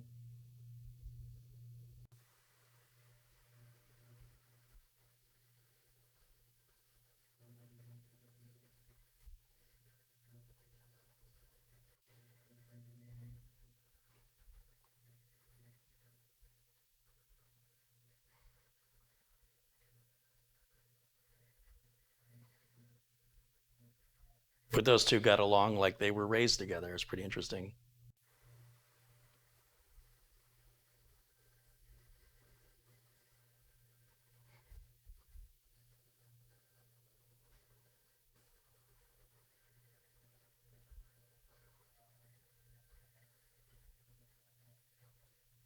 Oh, got an itch.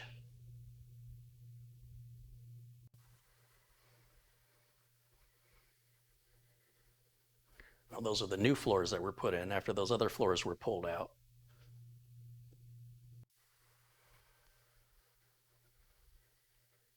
Get out of my face with that camera. That's what he's saying. And there's Lyle. See, they're very similar, about the same size, very fluffy.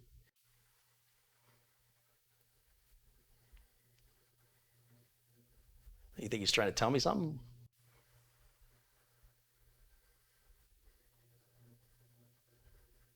Oh, back to Jake. So this would have been, Jake had to be maybe 10 years old at that point. Sparky was very proud to catch a pigeon and bring it in the house. There's back to Jake again. Young Jake. And then it's starting over. And there is a, let's see if I can find it.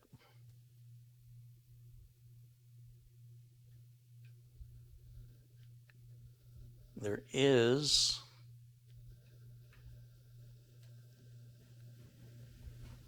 I should have some video of him.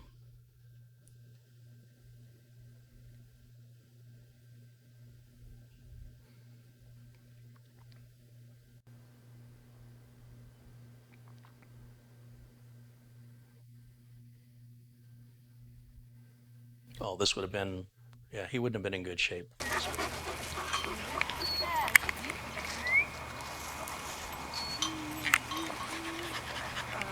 That video looks terrible.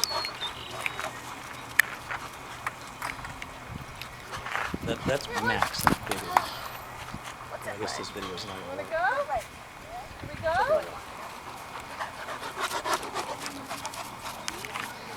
I wonder if it's the media playback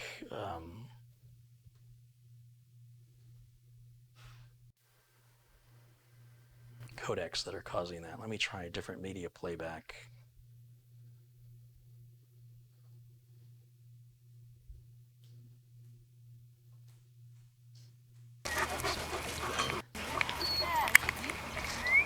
Well, that's a lot better.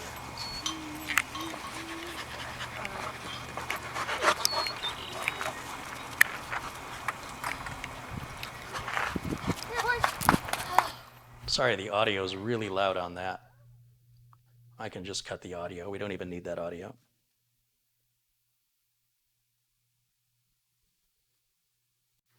Yeah, that big guy, that was Max. He was a tall German Shepherd.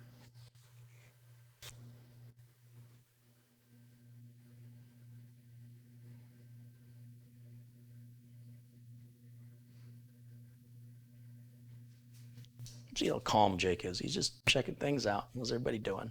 Got no problems with nobody.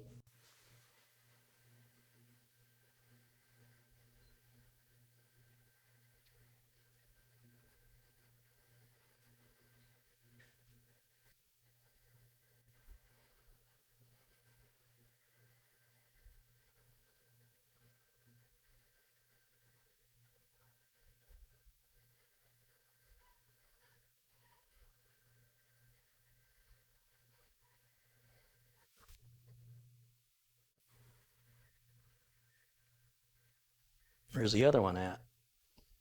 Should be there somewhere. Yeah, up by the fence.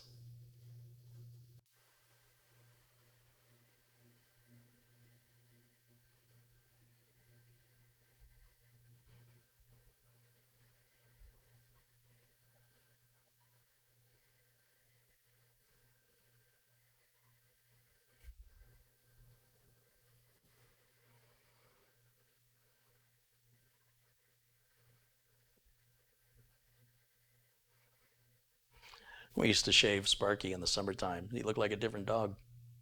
So there were 3 dogs that we had. There was Max, Sparky, and Jake. They overlapped as Jake was getting older. I wanted to bring another dog in before Jake's time was up. I was hoping that some of Jake might rub off on the new dog, but it did not happen that way at all. That theory did not work.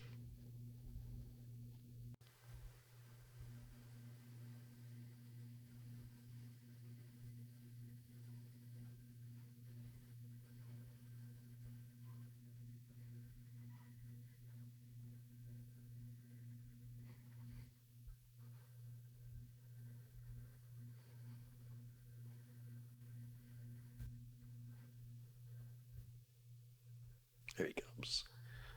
Boom! Like a train, just run right into you.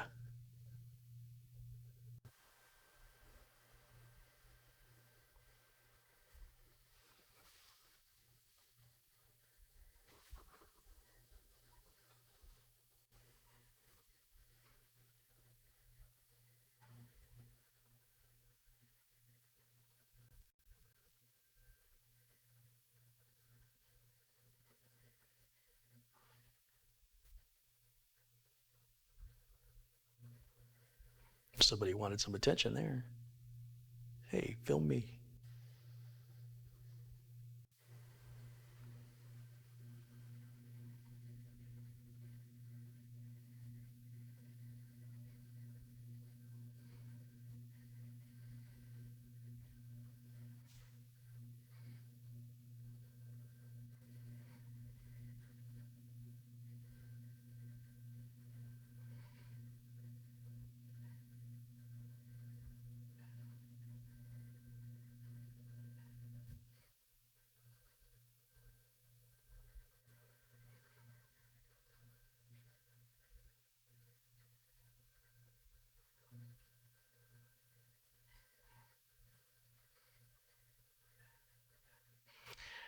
No matter how big of a dog you think you have, all you have to do is go to the dog park because there's always somebody with a bigger dog.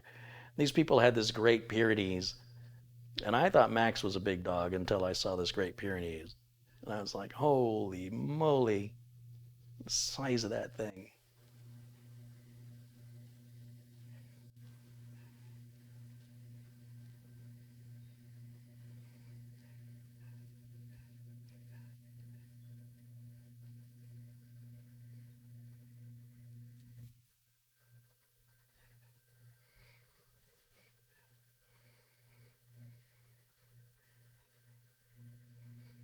Yeah, Max doesn't look so big anymore.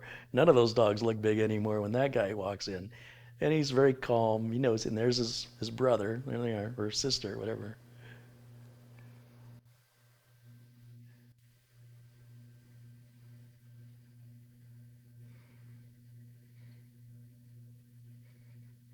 And Husky wants to play. Oh, well, it is a dog park.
All right, well, you get the idea.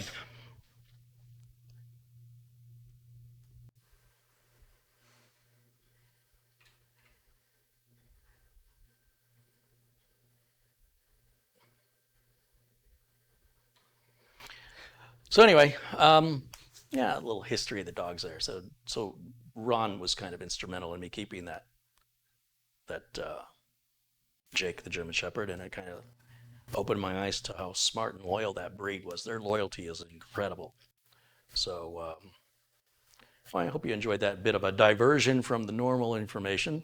But today we've learned all about adding different ways of adding Wi-Fi to a desktop computer or even a laptop computer.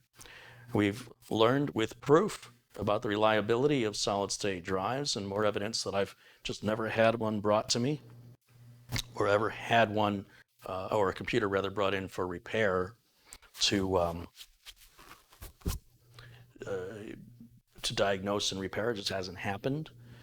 And you'll see the data that was on the solid state drive has been retained without a problem. It's been 4 or 5 years since that drive was last powered on. Nothing lasts forever. You always need to have backups. But the talk on the internet is cheap. When people talk from personal experience, then it's how much personal experience. Are you somebody that has 2 or 3 computers in the last couple of years, or is it somebody that works on 2 or 3 computers a day, a week? Consider the amount of data that's being collected and what we can assert from, more data, more data, more data. We can get more accurate results, and even the amount of experience I have is very limited compared to how many drives were manufactured. Clearly, it's a drop in the bucket, but more so than just the average person on the internet's saying whatever they're going to say. A lot of people that are working don't have time to jump on the internet or the motivation or incentive to share their experience. There's really not much in it for them. So it's mostly, from what I can gather, there's a lot of people who have nothing else better to do. They're on the internet and they start these conversations and they perpetuate this false information or information that they believe to be true, but with a limited data set. My experience is mine, doesn't belong to anybody else. And don't misinterpret my experience for facts.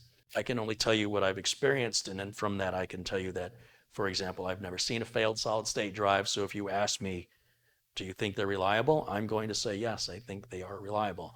I've seen a lot of failed mechanical hard drives, so if you tell me mechanical hard drives are more reliable, I'm going to say that is not my experience. I disagree, and unless you're a paying customer of mine, I really don't care what you're using because I don't have to support you.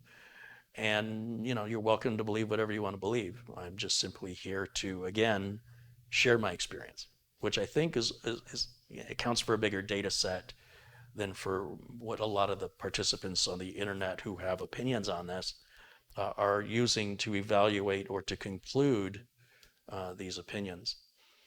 And take from that what you want or don't, it's all good. Doesn't change my world. I want to thank everybody who's contributed during today's live stream. So we've got Terry Scoble and Frankie B. Frankie, very generous. Thank you so much.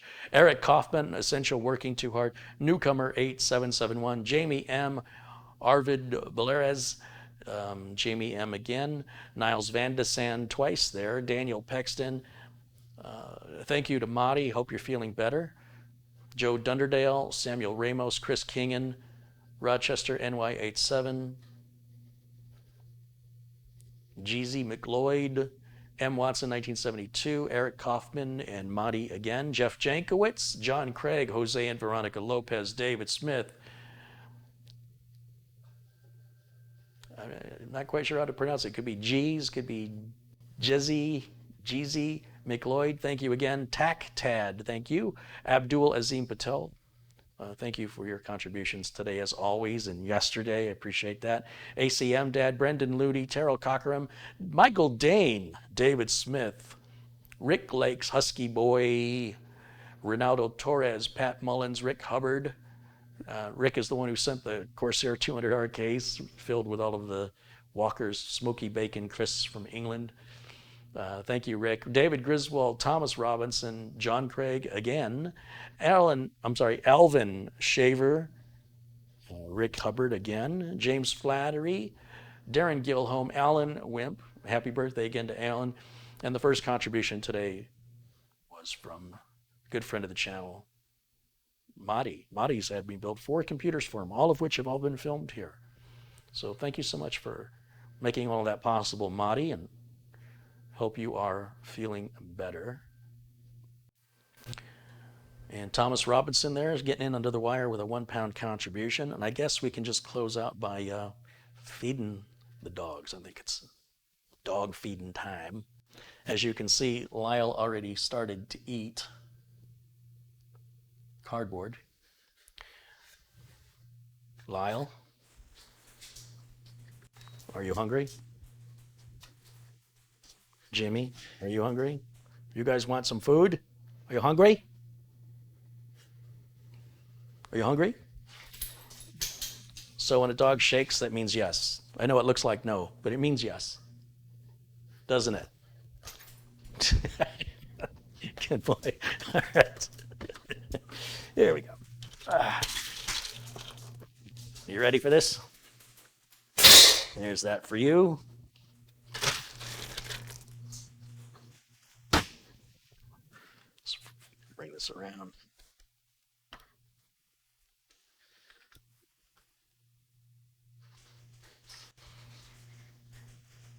You ready? Oh, that's a good boy. You're a good boy. Is that your bottle of Chardonnay? Oh, is that where I put it? I wasn't sure. All right.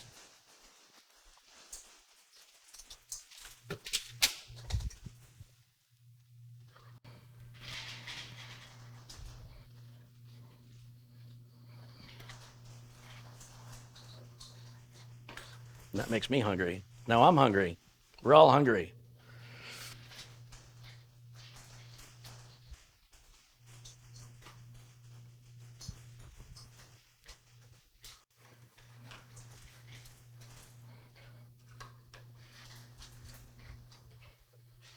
Does Lyle have his own toilet paper from all the cardboard he eats? He might.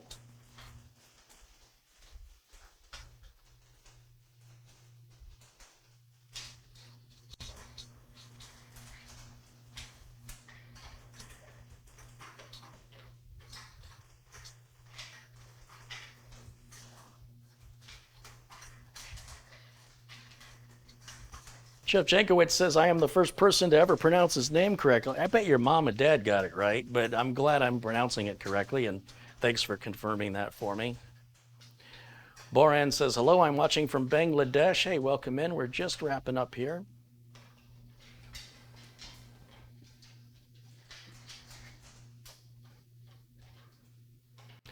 There's a country somewhere that if you shake your head yes and no, they mean the opposite. They're thinking of Albanians. When an Albanian nods his head, he means no. When an Albanian shakes his head no, it means yes. Yeah, that's Albania. Why do I know that? I know that because there's a pizza place that I really enjoy run by some folks from Albania. And I wanted to learn some trivia to get it to make conversation, you know, about studying Albania and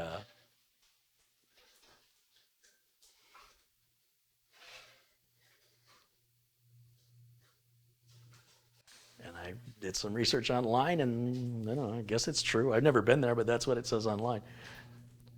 He said that wasn't true, but his wife said he's lying. He really means it is true. All right, let's give the boys some cookies, and then we'll wrap it up for today. What do you think? You ready? You ready for cookies? Oh boy, what do we have today? Just regular Costco dog biscuits.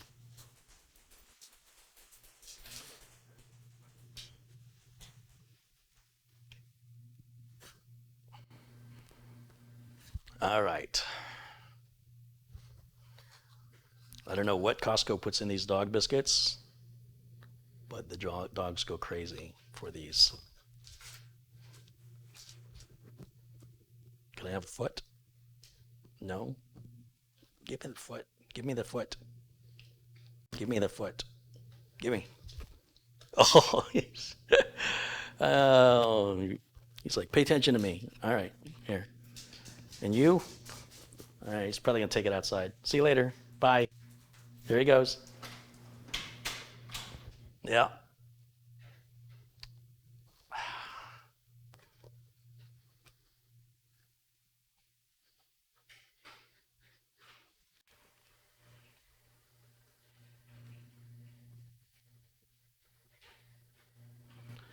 I'm hoping, oh, that's way too close.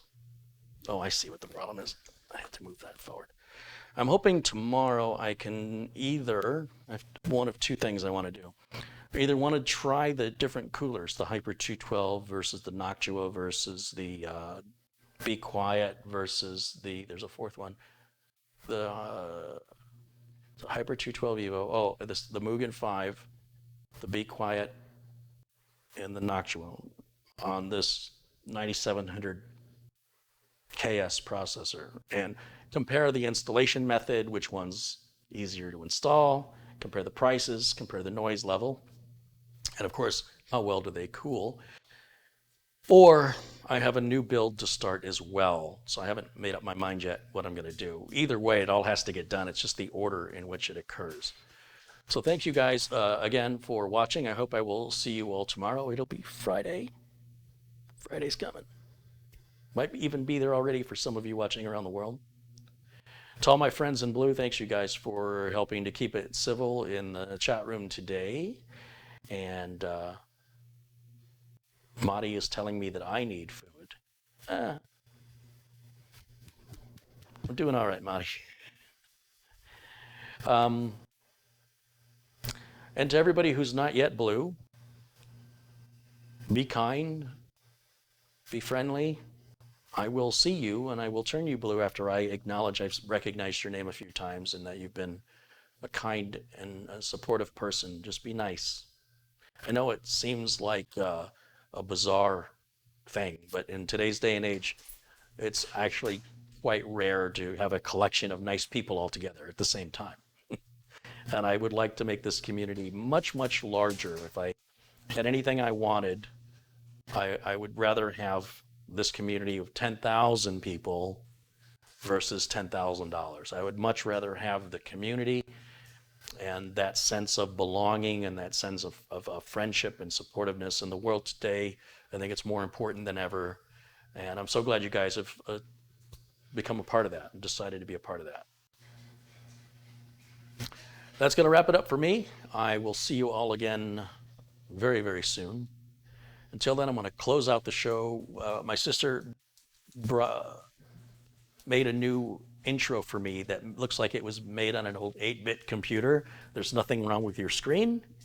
As an homage to 8-bit computing, enjoy this intro, and I'll see you all very soon. Bye for now.